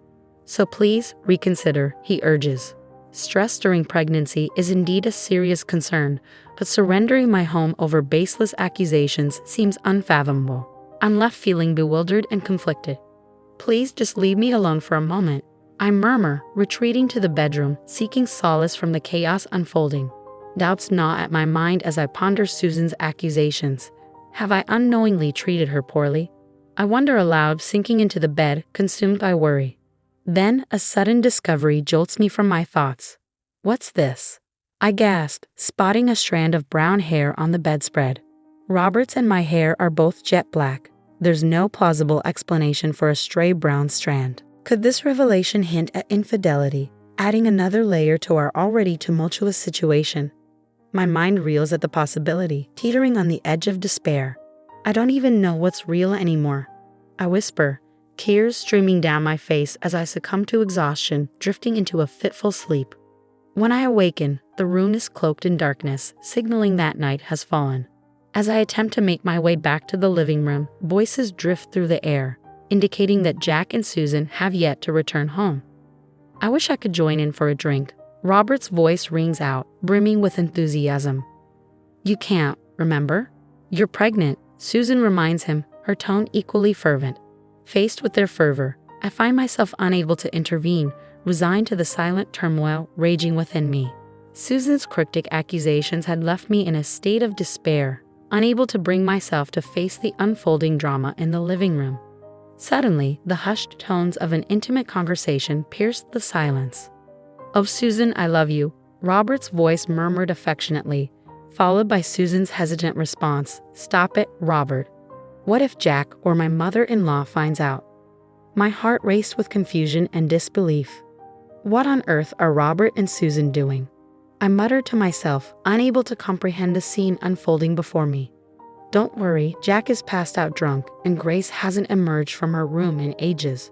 She's probably fast asleep by now, Robert reassured Susan, his tone laced with amusement. The realization hit me like a ton of bricks. So they've been planning this all along, I realized, a surge of nausea rising within me. They kicked me out of my own bed to have their tryst with Susan, hidden from Jack. My home, a mere venue for their illicit affair, I concluded bitterly, feeling utterly betrayed. Fine, I'll let go of this wretched place. But mark my words, there will be consequences. The following morning, I feigned sleep in my room, pretending as though nothing had transpired. Truthfully, I couldn't bear the thought of sleeping in that bed any longer, and the shock of the previous night had rendered sleep elusive. Finally summoning the courage to relinquish the house, I declared, "I've decided to hand over the house." The reaction was immediate. A collective grin spread across their faces. "Fantastic, let's initiate the transfer of ownership right away," Robert exclaimed eagerly. "I'm sure I can secure a loan approval in no time," Jack chimed in, his excitement palpable. It pained me to see him so oblivious, but I refrained from speaking the truth to a son who seemed wholly under his wife's sway. "Not yet," I interjected, delaying the proceedings. In the days that followed, divorce procedures and the transfer of ownership consumed our time and energy. It was a grueling process, but we persevered, ultimately succeeding in changing the ownership. "From today onward, it's no longer your house," Robert proclaimed triumphantly. "Get out of here," Old lady, lol. Susan's spiteful whisper sent a surge of anger coursing through me. I'll leave, you don't have to tell me, I retorted, masking a hurt beneath a veneer of indifference. Surrendering the house I had called home for a lifetime was undeniably sorrowful, but it had morphed into a den of betrayal. Yet, I harbored no regrets. From now on, I'll turn the tables on these three in their twisted dynamic. They'll rue the day they crossed me, I vowed silently. Nearly a month after vacating the premises, I felt ready to execute my plan. Returning to my former home, I hesitated only briefly before ringing the doorbell. What does a stranger want here? Robert's voice, tinged with anger, greeted me even after all this time. May I come in? I have something important to discuss, I stated assertively, unwilling to be dismissed so easily. Why should I let you in my house? Robert hesitated, clearly reluctant to entertain my request. It's for Susan's sake, too. I have something important to share, I insisted, hoping to pique his curiosity enough to grant me entry. The mere mention of her name was enough to sway Robert, allowing me entry without hesitation. Though I felt a wave of disgust at the thought of invoking her name, I knew Robert's weakness for her, so I played that card. An outsider is here, Robert announced, a term that stung, considering our former marital status. His choice of words irked me, but I pushed aside my irritation, focusing on the task at hand. What do you want after all this time? He demanded, the tension palpable in the room. I want you to look at this, I replied, laying out the photos before them. What? What is this? Robert's voice betrayed his confusion as he studied the images before him. These are, he began, his words trailing off as he recognized the figures in the photos, himself and Susan, captured on what appeared to be a date. In truth, since our divorce. I had enlisted the help of a private investigator to track their movements, resulting in these incriminating snapshots. Just a moment. What are you trying to insinuate with these photos? Robert's tone turned defensive, attempting to downplay the significance of the evidence before him. We're simply a close father-in-law and daughter-in-law, nothing more, nothing less, he asserted, his words ringing hollow in the face of the damning evidence. Yeah, why are you resorting to such underhanded tactics? What do you hope to achieve by presenting these nonsensical photos? Susan chimed in, her tone laced with disdain. Despite their protests of innocence, I remained unconvinced. Well, how about this? I announced, retrieving my smartphone and playing a recorded conversation. I really do love Susan. Hey, if you speak so loudly, Jack and mother-in-law will wake up. Robert's voice echoed through the room, followed by Susan's murmurs. What? What's this? Robert's voice trembled with disbelief as he listened to the recording. Actually, the day I discovered your relationship, I had recorded your conversation. I explained calmly, though my heart raced with anger. No, this is a misunderstanding, Robert protested desperately, his words falling on deaf ears. What misunderstanding? This is clearly not acceptable, Jack interjected, his fury palpable. She kept her head down. I added, deciding to stoke the flames further. Listen, I hate to ask, but who's really the father of that baby in your belly? I pressed, watching as Jack's complexion turned ashen. Is it with a dad? Jack's voice quivered with fear. No way, my father-in-law was pulling out every time. Oh, Susan's words trailed off, a realization dawning upon her too late. You just admitted it, didn't you? You just admitted it. Robert and Jack erupted into shouts, their anger boiling over. In the chaos that ensued, they ended up wrestling with each other, their scuffle abruptly interrupted by Susan's cry of pain as a cramp seized her stomach. I've been saying this all along, haven't I? I haven't been bullying Susan. Could it be that you were lying just to drive me away, to manipulate Jack? I interjected, my voice laced with frustration. Jack recoiled in disbelief. You're kidding. What the hell? That's just messed up with you guys, he exclaimed, his trust shattered. Unable to trust even my own mother, I watched as Jack grappled with the betrayal, his sense of guilt palpable. Now that you understand all this, spill everything, he demanded angrily, his gaze fixed on the two culprits. Reluctantly, they confessed, revealing, we have enough evidence. Here, are we going to court? The mere mention of the word court seemed to loosen their tongues, and they began to speak. Apparently, Susan initially loved Jack, but upon seeing our newly renovated and beautiful home during their marriage proposal, she grew envious. My parents' house was pretty run down, and I was jealous of a beautiful house like this, she confessed bitterly. The interior was quite nice too, she explained tearfully. It became evident that the woman who coveted a home like ours had meticulously orchestrated her plan to win over Robert on the day of the marriage proposal. So she intentionally ambushed Robert after his work without inviting Jack and brought him home. For several months, as Jack remained absent, she cultivated a relationship with Robert and plotted to push me out. Then why not propose to live together from the beginning? I questioned. She paused before replying. I have a negative perception of mothers-in-law. At home, my mom and grandma fought every day because my grandma bullied my mom. I didn't want to subject myself to living with a mother-in-law. The only way to live comfortably in a beautiful house was to get rid of the mother-in-law. Indeed, with such a perception, living with a mother-in-law would be undesirable. But to pursue your father-in-law? What did Robert think about this? I pressed further. I knew I was being manipulated, but when she greeted me with a smile, held my hand, Robert's admission trailed off, revealing his vulnerability. Despite being aware of being used, he seemed to have succumbed to her charm, choosing to abandon me to keep her by his side. You guys, you're the worst. Jack's words hung heavily in the air as the two offenders hung their heads, tears streaming down their faces. Following Jack's natural decision to divorce, he opted to verify the child's DNA, revealing Robert as the biological father. I won't pay child support, Jack declared, demanding compensation from the guilty parties. Of course, me too. I can't believe I'm suing my own father for compensation. I consoled Jack, gently patting his head as he grappled with the shocking revelation. That deceitful woman had upended all our lives, but she would soon come to regret her actions more than any of us. My intuition proved correct. 2 years later, she remarried Robert, choosing to endure their union for the sake of their child. Placing their offspring in daycare, she resumed work. Look, Daddy, Uncle came to pick you up today, she chirped to their child, unaware of the disapproving glances from other mothers at the daycare.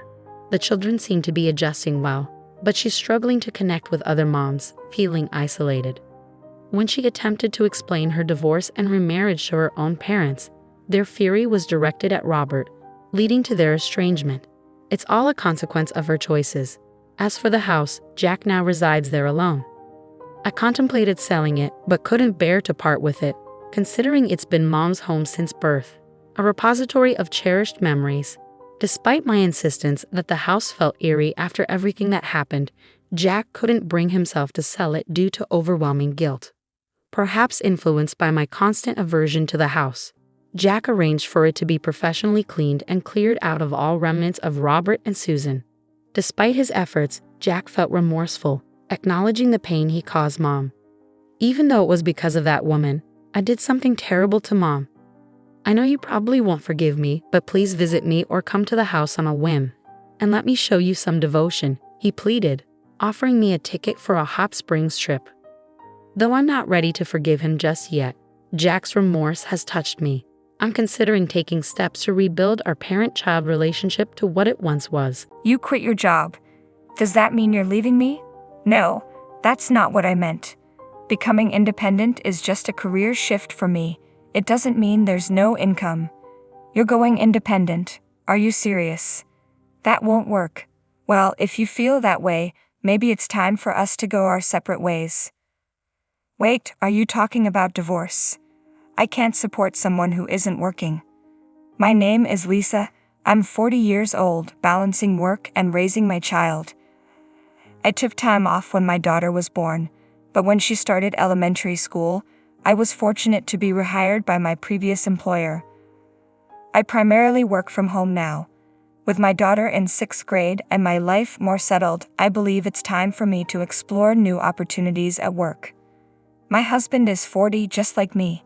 When we first got married, he was a salesman with a promising future.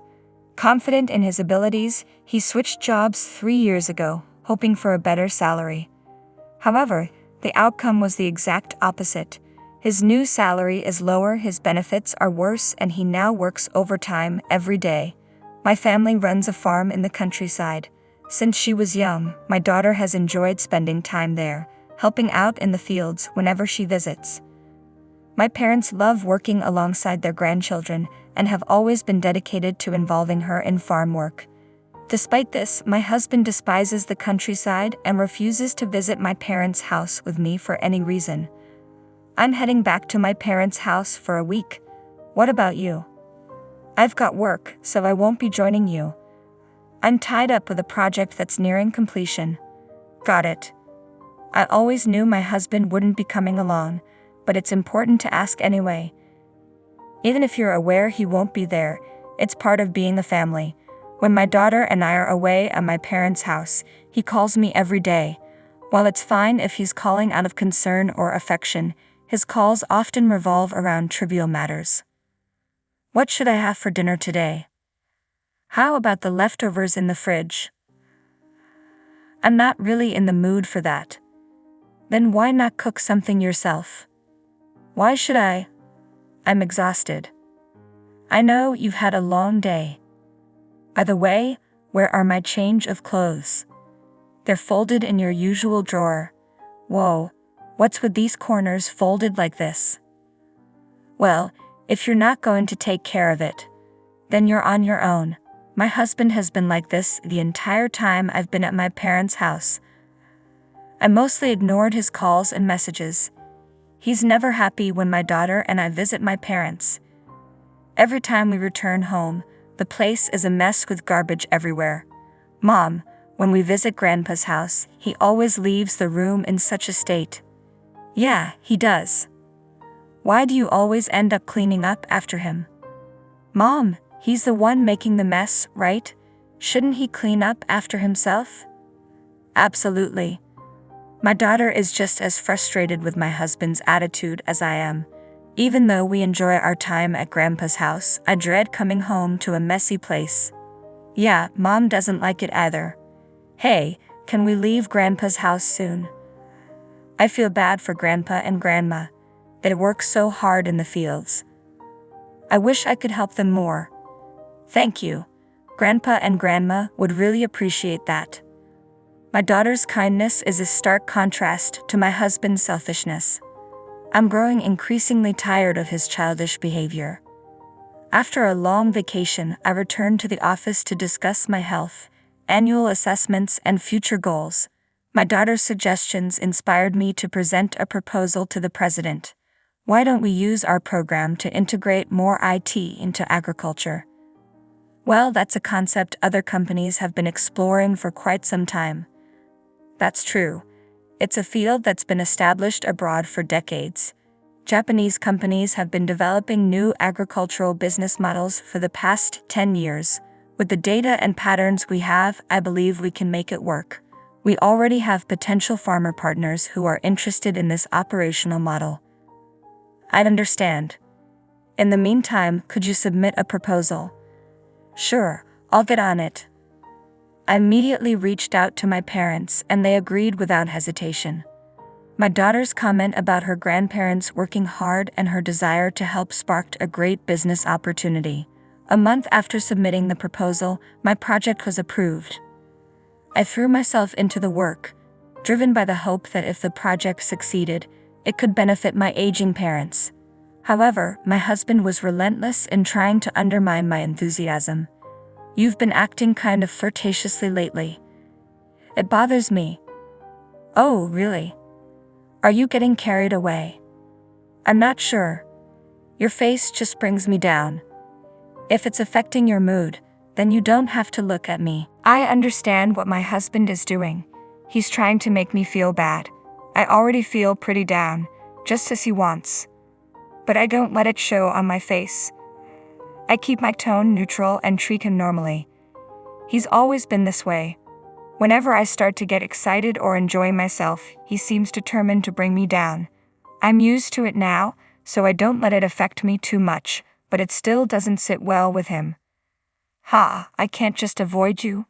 We live together. That's not true. You can just stay in your room. I'm perfectly capable of handling my job and taking care of my daughter on my own. If you took better care of yourself, we might avoid these confrontations. That's not what I meant. My husband is yelling at me and it's really upsetting. I want to get a divorce, but I'm unsure how to explain it to my daughter. I'm struggling to make a decision, and since I don't react to his outbursts, he's now criticizing the farmers.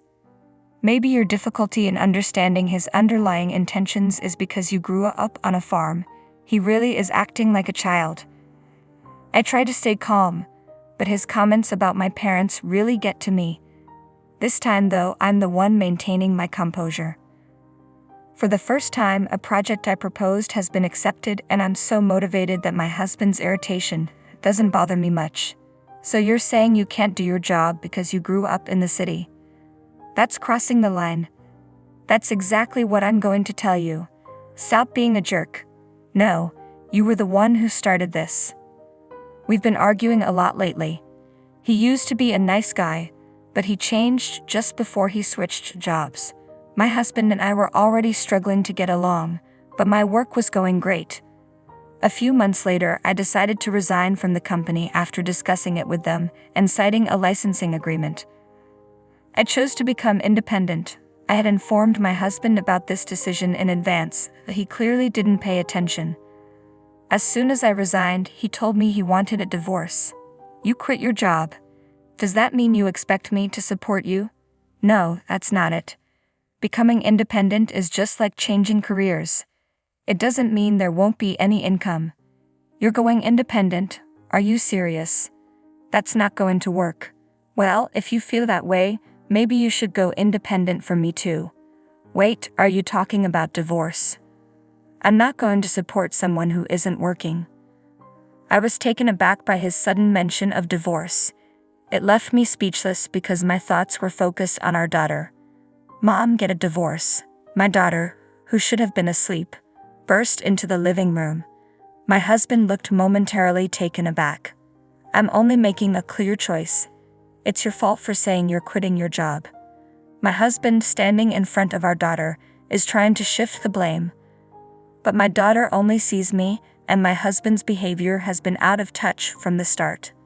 Are you sure about this? Yes, I want you to get a divorce. I don't like him. He always says hurtful things to you. Mom, don't say you're staying together just for me. I want you to get a divorce right now. All right, if that's what you want, let's go live with Grandpa and Grandma. Thank you. But you'll need to switch schools. Are you okay with that? Yeah, I'm totally fine with it. Great. Let's go. You don't have to talk to Dad anymore, right? Yeah, I suppose. Well, I guess that's it for now. We can work out the details later. Hey. Oh God, what now? It's not my fault, you know. All right, we'll discuss this later. I just hope you can build a future we won't regret. Huh. I'm not doing that. I'll be free once you're out of my life. I turned away from my husband, who was still shouting, and left the house with my daughter. At my parents' house, my daughter seemed at ease. Despite my concerns, she appeared to be enjoying her new school since the start of the semester. Once she was settled, my husband and I had another conversation about the divorce. He insisted he wouldn't pay alimony, claiming it was my fault. Normally, if I were at fault, he'd be the one seeking alimony. Yet since he wasn't asking for any, I didn't understand why he felt I was liable. I will be requesting proper alimony. Huh. You think you can do that because you believe I'm at fault? You. I knew it. You're just unemployed and lacking any real understanding. How can I be at fault? I haven't done anything wrong. True, you haven't done anything about the house or our daughter. I was shouldering all the responsibilities while you were content, but you're always so accommodating to Mary, handling everything for her. What? I placed the evidence of my husband's infidelity on the table. What's this? How did you get this? Did you steal my phone? That's rude. Excuse me. You're the rude one. You're a married man. What do you think you're doing? And I didn't gather this evidence. You had the means to hire a detective. It's about our daughter. Ha! She's the one who collected all this. After we separated, my daughter told me that you used to walk arm in arm with a woman she didn't recognize. She used my laptop to sync your phone and showed me the data. She even encouraged me to divorce you, saying she hates you. She's upset that you're her father. So I can divorce you without a second thought. I can't believe you allowed your daughter to see these pictures of you. You're such a poor father. I have all the evidence, so there's no point in making excuses. Also, your new job is a result of yet another affair, and you mentioned you're paying alimony to that affair partner's husband. You even lied about your salary being reduced, and I've looked into everything. After hearing this, my husband, who had been so obstinate, finally nodded in acknowledgement. I'm proud of our talented daughter. I'd be thrilled if she takes over my company in the future, if that's what she wants. Sorry. Are you playing devil's advocate? Let's not get divorced after all. You wouldn't want to be unemployed, would you? No, I'm not changing my mind. Besides, you're the one in trouble. If you refuse to pay alimony and child support in a lump sum, I'll go to your company and tell them everything. Hey, if you do that, I'll lose my job. Maybe it's time you start looking for a new one then. You're going to regret this for the rest of your life. My husband stopped and asked for my help, but I merely smiled and dismissed him. When he hesitated to sign the divorce papers, I hired a lawyer and let them handle everything. Within less than 2 weeks, our divorce was finalized. My ex didn't want to incur any more costs. With 2 alimony cases and child support on top, a lawyer was pushing him to the brink of financial ruin. Eventually, he paid all the alimony and child support in one lump sum. Unable to cover it with his savings, he informed me that he was now in debt. He tried desperately to make me feel sorry for him, but I chose to ignore him. When I also filed a claim for alimony against the cheating partner, my ex-husband and his partner ended up in a huge argument and broke up. The partner was livid about having to pay alimony, but ultimately, she complied. She borrowed money from her parents to cover the payments and then returned to the countryside to help with the family business, where her parents could keep a close watch on her. Meanwhile, my ex-husband could no longer afford the rent on his apartment and had to move into a rundown place. My business has flourished and I'm enjoying every day. While things didn't work out with my husband, I'm grateful that what I've learned has been beneficial for my family's farming business. My parents are thrilled with the new IT system, which has greatly reduced their work hours and eased their workload. This entire transformation was made possible thanks to my daughter, though there was some initial resistance. Allowing her to have a smartphone and tablet in elementary school has proven to be a wise decision. She seems to be making good use of them.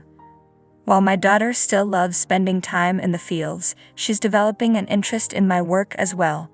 Recently, she's been asking me to teach her how to build a website. I'm excited about her future.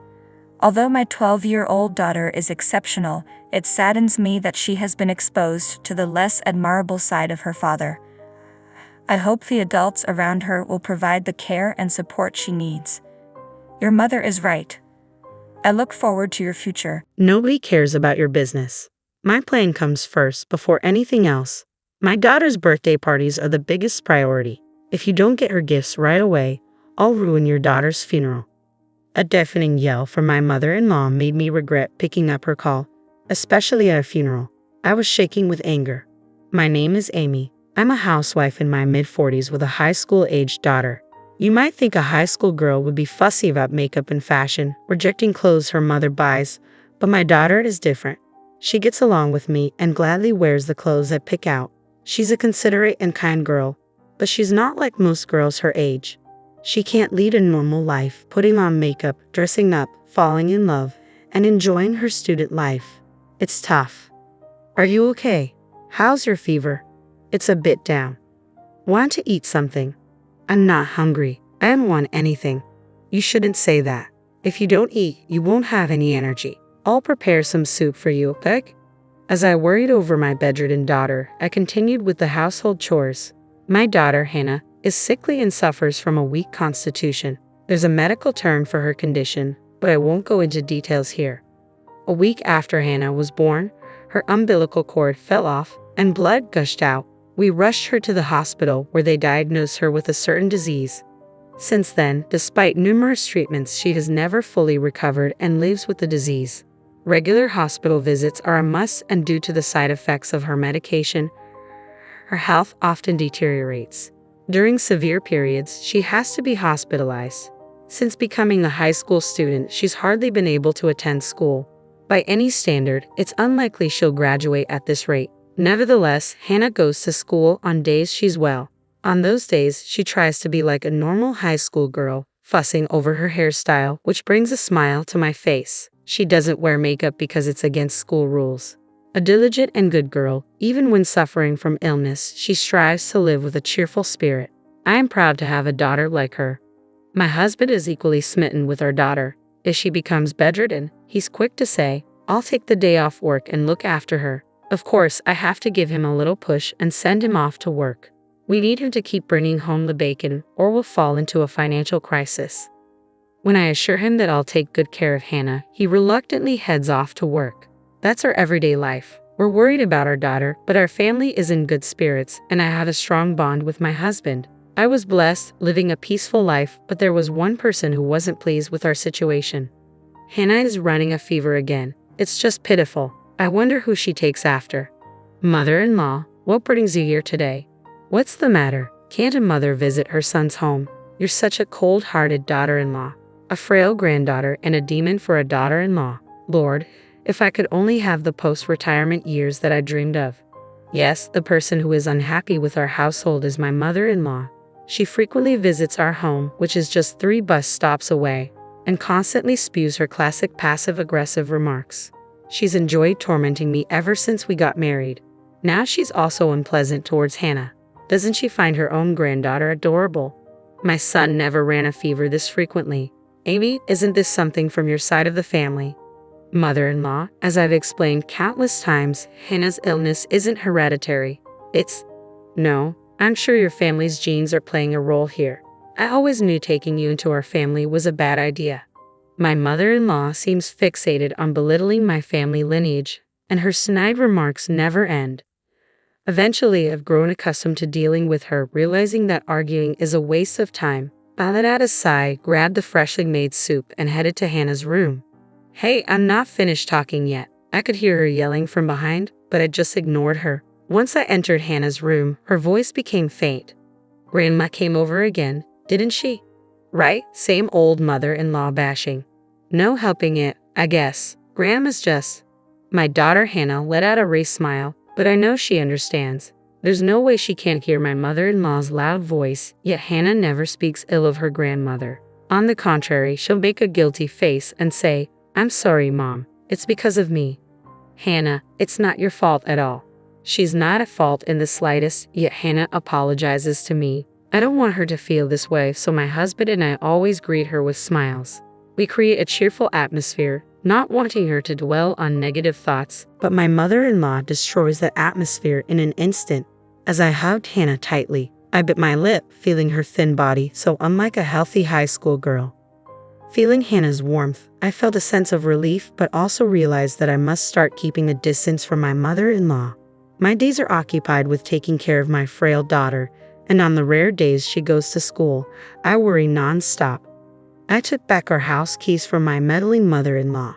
Days were filled with endless quarrels with her, my husband working hard for our beloved family, and my laughing daughter Hannah. Despite everything, they were peaceful days, and I thought they would last forever. I don't know why I believed that. There's no such thing as forever. Everything that begins must also end. On a rainy summer day, Hannah fell ill amidst the unrelenting heat. The doctor looked grim as he reviewed the test results. I held my trembling daughter in my arms, and then she was admitted to the hospital. Summer vacation had begun, and by the time it ended, Hannah was still in the hospital, still receiving treatment. Those were incredibly difficult and painful days. Hannah looked like she was suffering so much. Even so, I believed she would recover. She would surely get better. More than anything, Hannah herself believed that. But Hannah passed away. Dad, Mom, I love you. Those were her last words before she embarked on her far-off journey. Looking up at the dreary sky as the autumn rain continued to pour, I was in tears.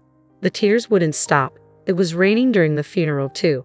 It felt like the sky was crying for me as I was too busy to even shed tears.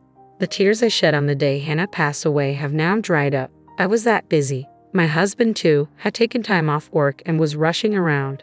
I was swamped with contacting relatives and Hannah's school. That's the only way I could cope. I couldn't stand it unless I was busy. The loss I felt from losing Hannah was that immense. Many people came to the funeral in the rain. Even though she didn't go to school much, many of her friends came to pay their respects, and they all cried. There were kids who screamed and cried out in disbelief. Some broke down, crying, saying they would love her forever. Watching them, I felt a perverse sense of happiness. Everyone loved Hannah. Knowing that she was a child who was so loved, I couldn't help but feel happy. Many people spoke to me, and they all praised Hannah. My parents hugged me as they cried, and I couldn't help but break down in tears. It was then that my phone, which was in the pocket of my black funeral attire, vibrated. I had my phone on me in case someone needed directions to the funeral, so I quickly stepped away from my seat and looked at the screen. The caller ID showed it was my mother-in-law. My father-in-law had already passed away, and although I had contacted my mother-in-law, she hadn't come to the hospital during Hannah's final moments, claiming it was impossible because she was far away. She said she couldn't attend the funeral today either because she had something important to do. But I wondered if she might have changed her mind and wanted to say goodbye to her grandchild. So I answered the phone, but I instantly regretted it. "Amy, what on earth are you doing?" she yelled at me. "Huh? I'm at Hannah's funeral. Stop joking around and get over here right now to your place." "That's impossible. What are you talking about?" "Right back at you. I told you I had something important to do today, didn't I? Hurry back and help me out. I don't have anything more important than my daughter's funeral." "Nobody cares about your business. My plan comes first before anything else." What on earth is she talking about? As a mother, my daughter's funeral is the most important thing right now, and it's wrong of my mother-in-law not to even care about her grandchild's funeral. My mother-in-law had been adamant about not going to the funeral, no matter what my husband said.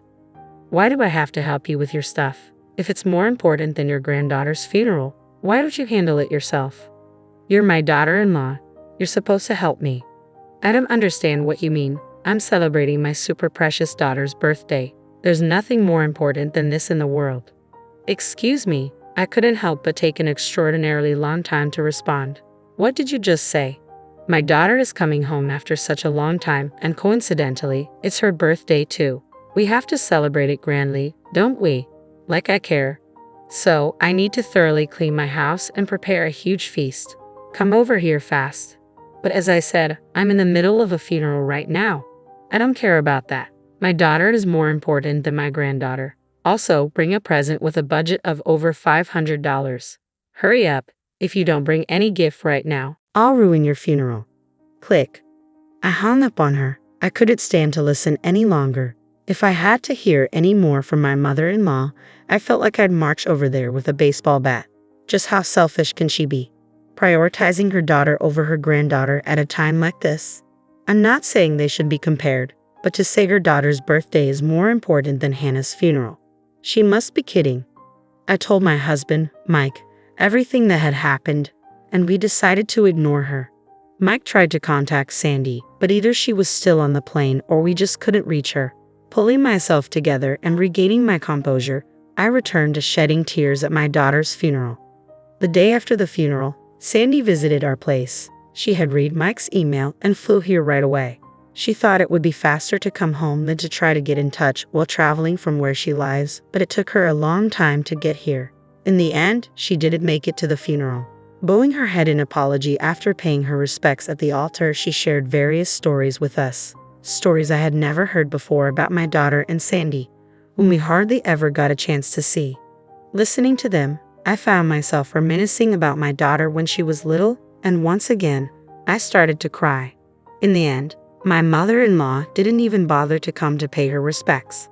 My sister-in-law, Sandy, deeply bowed her head and apologized for this. "I'll do something about my mom," she said before leaving, but I wondered what she meant by that.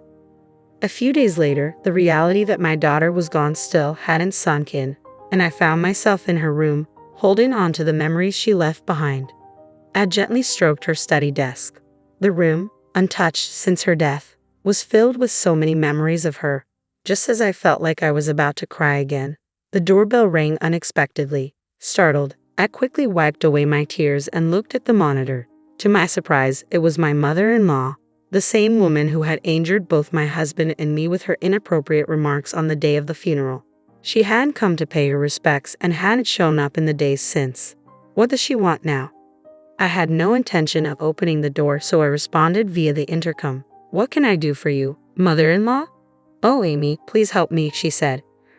Her unexpected plea for help left me puzzled. I might end up joining my granddaughter if this keeps up. Please help me, she exclaimed, saying something unthinkable. Wondering what was going on, I reluctantly opened the front door and my mother-in-law fell in. What's going on? Help me, my daughter, my daughter. While I was trying to understand what she was saying, a figure suddenly came into view.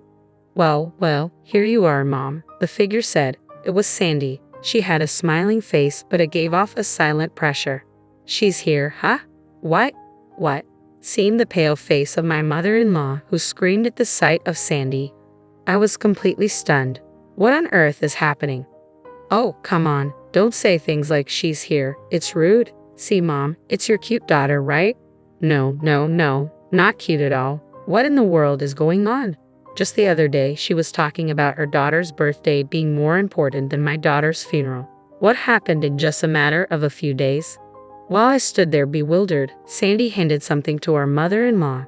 Don't worry, the next part is much easier. Here, you just need to put this on your head and go about your life. Saying this, Sandy put it on my mother-in-law's head. She shook it off and hid behind me. I'm not wearing that.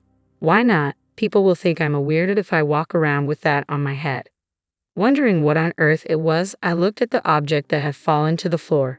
It was a mask, not the kind you would see at a fair, but something else.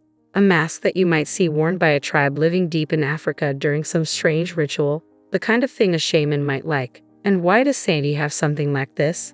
Why put it on my mother-in-law's head? This mask is used for fortune-telling, Sandy explained. Where I live, Sandy explained in response to my question, this mask has an interesting history. It's a great craft work that has been passed down since ancient times. I was stunned. Well, yeah, it looks like it. So you're going to put this mask on top of my mother-in-law's head, not on her face? Right, if it's on her face, she wouldn't be able to see anything. This isn't an ordinary mask with holes for the eyes. If it did have holes, I wouldn't mind letting her wear it on her face. And what happens when she puts it on? Oh, you didn't know? This mask has a demon-repelling effect. As if I would know about such an effect. A demon repellent, exactly, no matter how hard you think about it. She's clearly possessed by a demon, right? Sandy pointed at my mother-in-law. Her own daughter saying such a thing.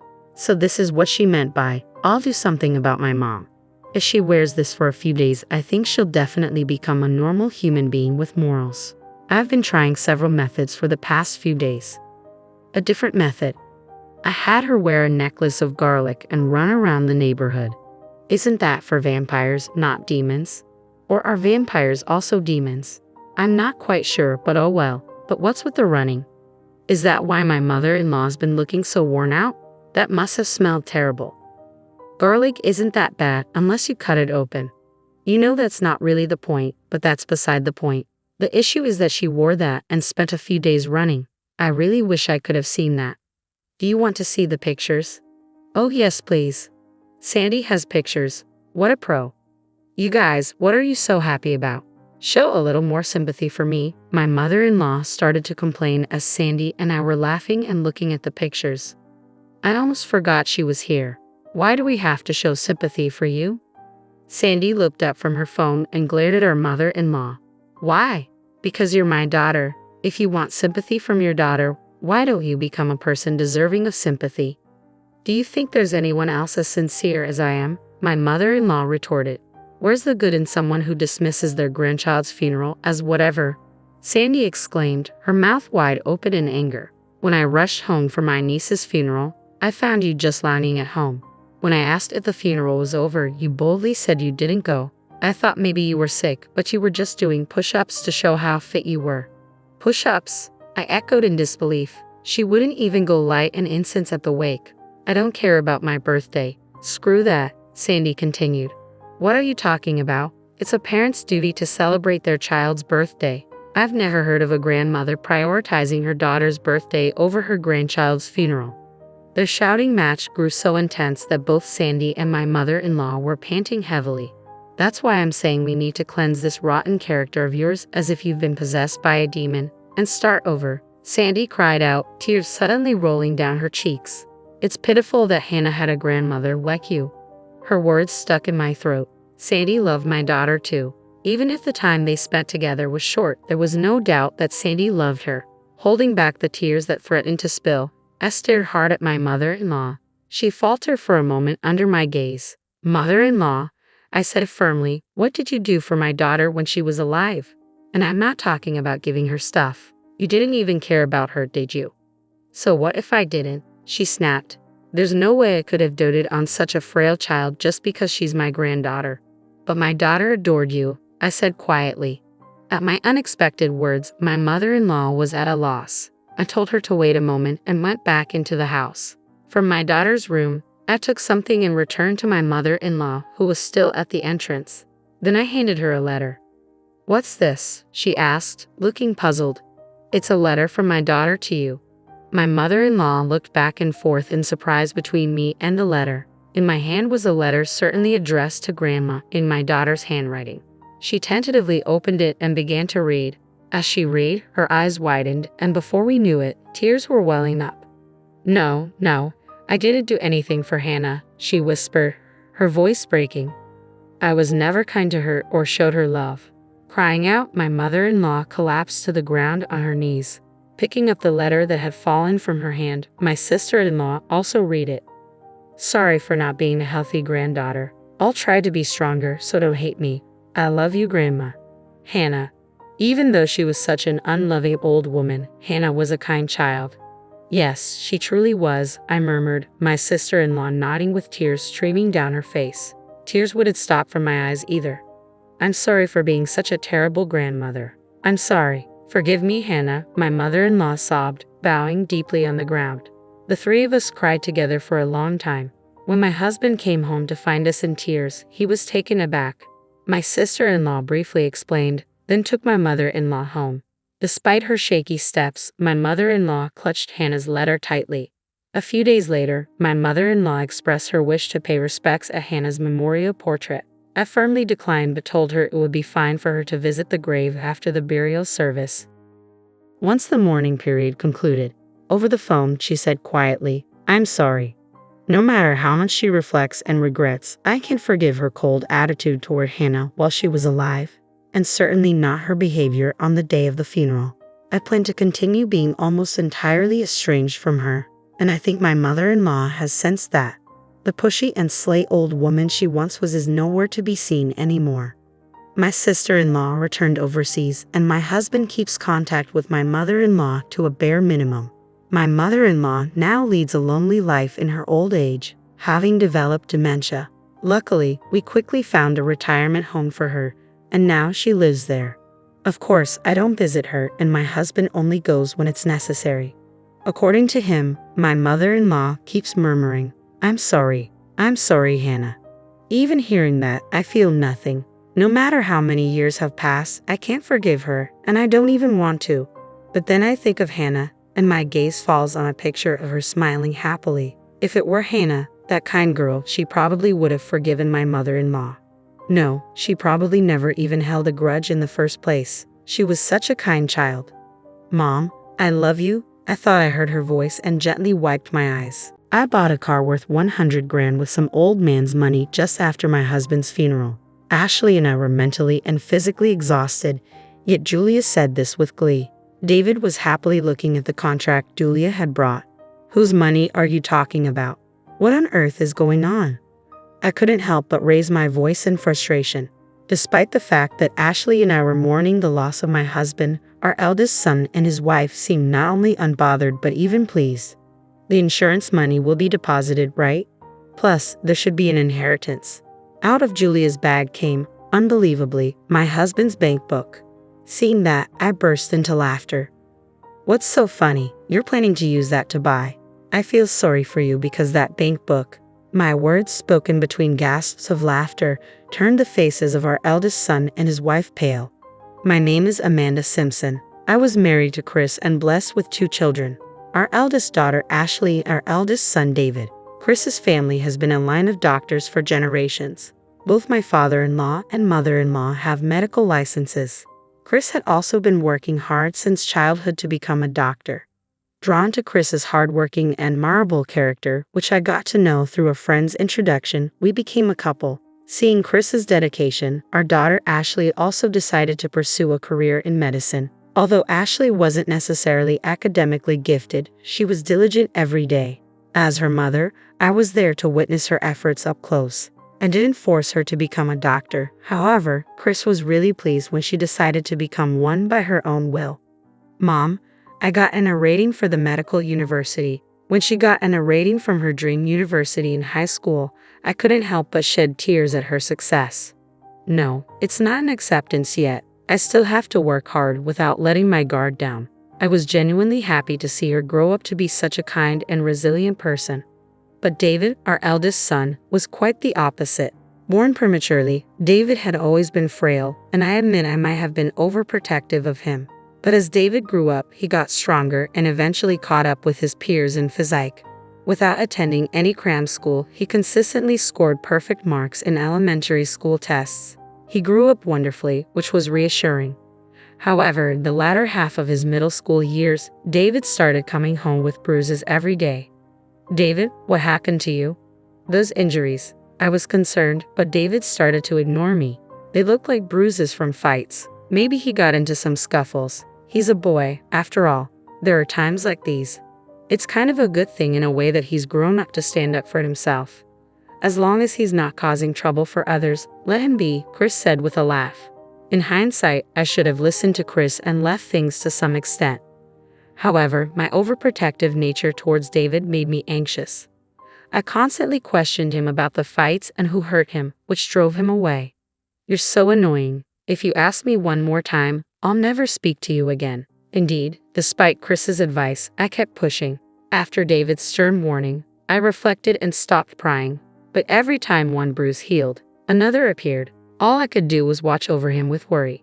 While David was certainly academically talented, he ended up spending most of his time fighting and went to a local public high school. I hoped that after he outgrew his teenage years, David would discuss his future or college plans, but he remained unchanged. Hey madam, give me some money, he demanded rudely one day. If you think acting like a delinquent makes you cool, you're gravely mistaken, Ashley retorted. Huh? What did you say? David snapped back, and it seemed like a fight was about to break out. The thought of Ashley possibly being harmed left me restless. Don't fight, please. Here, is this for lunch money? I quickly took a $50 note from my wallet and handed it to David. He clicked his tongue in annoyance and left, with Ashley glaring at him. How did it come to this? Did I spoil him too much? Every day I reflected and blamed myself. Even as his classmates began preparing for university entrance exams, David remained unchanged. Chris tried to talk to David multiple times out of concern, but David even began hurling abusive words at Chris. Well, he hasn't done anything that would involve the police, Chris would say. He has been picked up for being out late with friends more than once or twice. In the end, David neither found a job nor decided on further studies and just graduated high school. David, what are you going to do? You can do well if you study. Isn't it better to go to college now? I'm not saying you should become a doctor, but you should get a job. David wouldn't even meet my eyes when I said this. However, a year later, David, who had been jobless and staying at home, approached me. Hey, he said, I thought he might be asking for money again. But when I turned to look at him, David continued, I'm having the kid. I'm getting married. I was left speechless from the shock. David continued, but I'll start working. Can my wife and I live here? Wait, I still don't fully understand the situation. Let's discuss this with your father first. That night, Chris, David, and I had a conversation.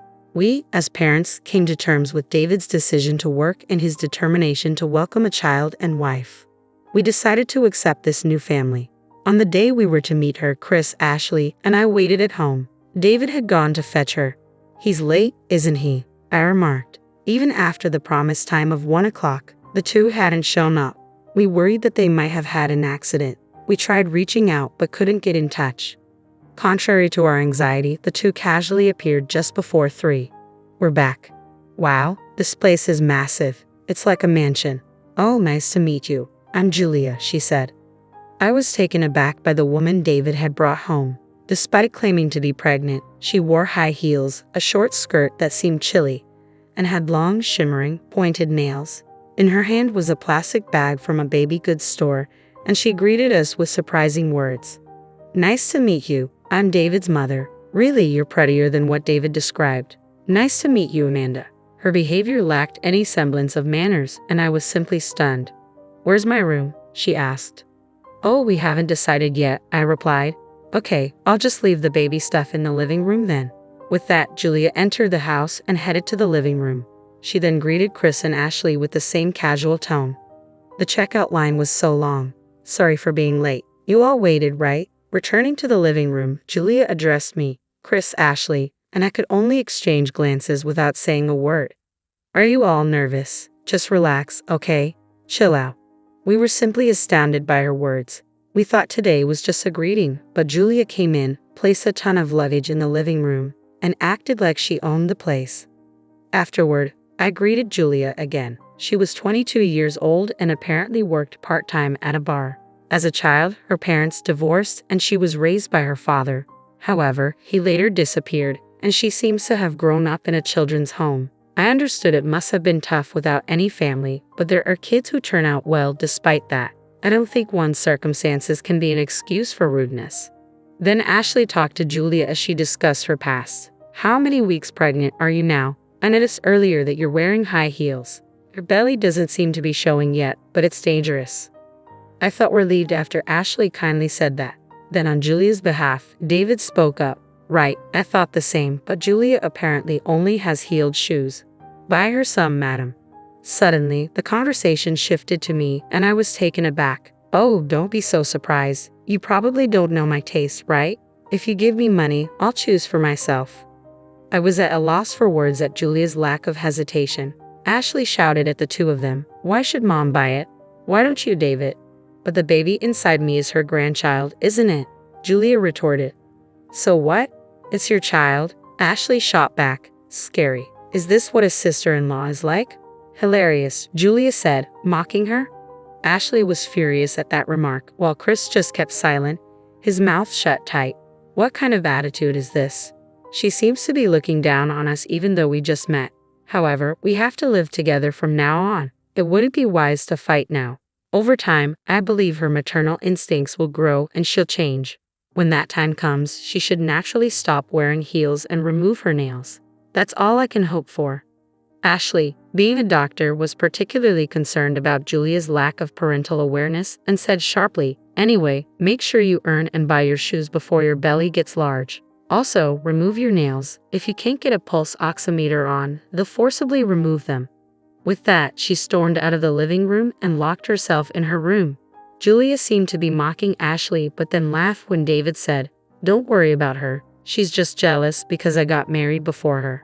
Then our life together began. Julia went to work but didn't help around the house. She just slept all day on her days off, using her pregnancy as an excuse. David, as he declared, started working but kept quitting after arguments and then looked for other part-time jobs. The constant job changes were quite headache-inducing, but Chris said nothing about David and Julia. It seemed he had given up on them. Then something unexpected happened. With the baby items ready and the birth of our grandchild just a month away, Chris collapsed at the hospital where he worked. Despite immediate treatment, he couldn't be saved. Even with all the challenges, I had hoped for an increase in family members. I never imagined parting with Chris before that. I was so devastated that I couldn't believe it myself, and Ashley supported me. Inspired by Ashley, I tried to act strong and managed to hold the funeral. On the morning of the funeral, I told Julia, "It's fine if you stay at home, Julia. Your belly is large and it must be hard for you." "Really? Okay, I'll stay home," she replied. In our region, it's customary not to let pregnant women attend funerals. Even without that tradition, she was about to give birth, so I said that out of concern. Julia gladly accepted my offer. It was my suggestion, and I was okay with it, but I headed to the funeral feeling a bit uneasy. David, who arrived late, seemed worried about Julia and was texting her. I did warn him once, but since the baby could come at any time, I decided to let it slide, except during the funeral. After the funeral, when I got home, I was exhausted both mentally and physically. In the living room, Ashley and I were discussing dinner in a daze. Julia came down from the second floor and handed some documents to David. "Tired, huh? Did your old man make it to heaven?" she said, laughing. David laughed as well. "Might be hell," he replied. "You guys just came back from the funeral. What are you even saying?" Ashley was furious, but I didn't have the energy to get angry anymore. "Come on, Ashley, just go with it," Julia said, pointing at the documents she had given to David. Ashley and I naturally looked at those papers. "What's that? What do you mean, go with it?" The heat of the moment left us bewildered and concerned. "I used Chris's money to buy a car worth 100 grand, Julia declared, holding up some documents. Ashley and I stared in disbelief while David looked on happily. "Whose money? What on earth are you talking about?" I raised my voice out of frustration. Chris had passed away, and while Ashley and I were grieving, the couple seemed pleased instead of saddened. "We get the insurance money, right? And there should be an inheritance," Julia said, pulling out a bank book from her bag. "Dad's bank book? Julia, did you steal it when we were out?" "That's a rude thing to say. We live together, so it's not stealing. Plus, I learned where the bank book was from David, right, David?" Julia responded defiantly. It seemed David was an accomplice. What a pitiable eldest son he was. I hadn't anticipated this at all. I looked dejectedly at the bank book in Julia's hand. Chris's name was clearly written on it, but upon a closer look, I noticed something odd. When I realized the cause of the inconsistency, I couldn't help but burst into laughter. Once I started laughing, I couldn't stop. It had been a long time since I laughed so hard. Julia frowned at my uncontrollable laughter. "What's so funny? Have you lost your mind, madam?"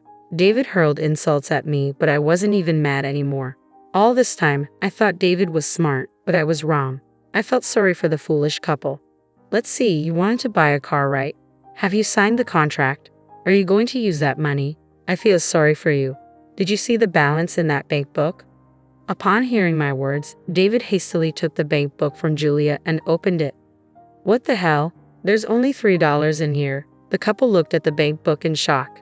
Yes, that bank book was set for closure, and the balance had already been withdrawn. "This is a joke. There's supposed to be an inheritance. Where is it? And the insurance money should be deposited too." David was furious, and Julia echoed him. "Yes, there's an inheritance and insurance money. Both of my parents-in-law passed away early, and Chris had a lot of inherited and accumulated assets. Notably, Chris wasn't just a doctor, he also owned several hospitals. His total assets amounted to $1 million. However, those were assets he had built, not things he owned. Most of his assets have been donated and are now gone. The medical fees he received from patients, he wanted to use them to help other patients." "What? Didn't you know? He made a large donation, and it was in the newspapers." Hearing this, David began to tremble. He never showed interest in family matters and didn't read the newspaper, so his ignorance wasn't surprising. "Moreover, the remaining money is managed in an online bank. I can't access it until we complete the inheritance procedures. Anyway, what about the insurance money? When will it be deposited?" Julia rushed, grabbing the bank book and approaching me. Ashley, standing next to me, began to laugh. "Don't you know, insurance money is not deposited into the account of the deceased but to the beneficiary's account. It'll be transferred to my account and my mother's," Ashley explained, chuckling.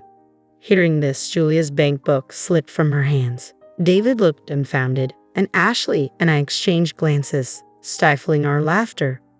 What am I going to do now? I've already signed contracts, added so many options, and they told me I can't cancel. "Mom, please, just this once, lend me some money." David knelt beside the distraught Julia. It had been so long since he called me Mom that it felt unfamiliar, as if a stranger was asking for a favor. "I don't know. Figure it out yourselves." I pushed him away coldly. Today, I couldn't forgive the actions of my eldest son and his wife. I'm sure Chris felt the same. "Mom, you must be tired. Let's go to bed," Ashley suggested. "Yes, I'm not in the mood for dinner either," I added. Ashley and I stood up, ignoring the two who were sweating in the living room, and headed to the bedroom. It seemed that during the funeral, David had been communicating with Julia about a deal. I thought they were concerned about their health, but it seemed the car was more important than their unborn child. In his lifetime, Chris always said he didn't want to leave a single penny to David and Julia. As planned, the insurance money was transferred to Ashley and me. Chris died young, and David, even after starting a family, remained unreliable. Chris had thought about what might happen after his death and even left a will. According to the will, the real estate, most of the remaining cash, and the hospital were left to me. Ashley was nominated as the successor to this hospital and bequeathed his personal investments. David was given a large piece of land in the countryside. As we opened the will and heard its contents, Julia said, "So, can't we sell the land and buy a car?" Listen to the end. I interrupted Julia and continued reading. With that land and some of the cash, take $100,000 for building a house and leave this home. What does that mean? Julia asked in confusion. We were at the probate court. The will has been validated and carries full legal force. It means exactly what it says. You get the land and money to build a house. You should be grateful, but this house should eventually belong to David, the eldest son, right? I replied, looking at Julia as if she was pleading for help. I responded with a smirk. It's what I received. I decide who to give it to. You damn old woman, better start packing your bags when you get home, huh? Julia retorted. By the way, the land that Chris designated for David was about 30 miles away in the mountains. It was indeed vast but mostly untouched woodland. No matter how large the land is, if the construction cost is $100,000, the house built on it would probably be small. I bet David and Julia, who likely had nothing, would have made a fuss about the inheritance. Whether Chris gave them the land with that in mind, I don't know, but I believe Chris created an environment where Ashley and I can live peacefully. Besides, David and Julia shouldn't even have any right to receive anything. They should be grateful for whatever they can get. A few days later, a grandchild was born. Julia's water broke in the middle of the night, and she was immediately taken to the hospital after making a call. However, due to her dropping blood pressure and the hospital being understaffed at night, Julia had to have an emergency C-section. Ashley had repeatedly told her to remove her nail extensions, but she didn't listen. Apparently, the nurse possibly removed them. No, I just got these done 3 days ago. Don't take them off, Julia. Don't move, the amniotic fluid is gushing out. They apparently had a standoff in the middle of the night. From what I heard from Ashley, this confrontation was more challenging than the surgery. I've never had fancy nails like young people do, but it seems like it was painful. It's undoubtedly a case of getting what she deserved. I thought to myself. Julia, who had been saved along with her child, could no longer stand up to Ashley and quickly became docile. She may be upset about the inheritance, but she's no longer acting superior to us. I hope she's grateful that we let her rest for the first month after childbirth, Mom, Ashley said regretfully. Can we stay here?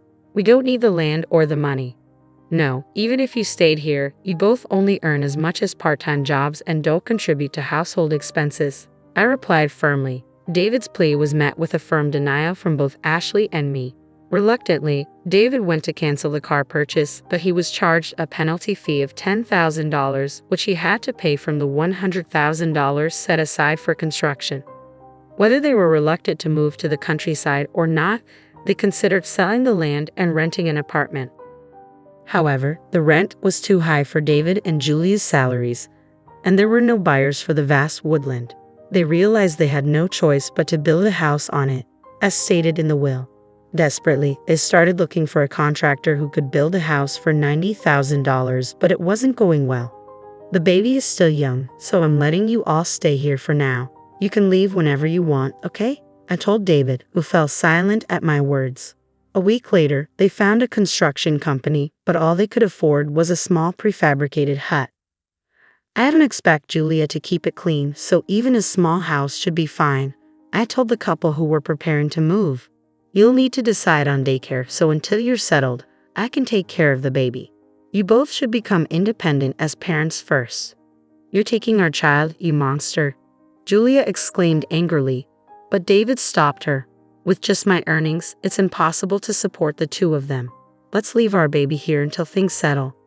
No way, I'll divorce you then, Julia threatened. Even if you do, you still won't have a home, I interjected calmly. It seemed David was finally facing reality, desperately trying to convince the furious Julia. Then don't make it come to that, I said.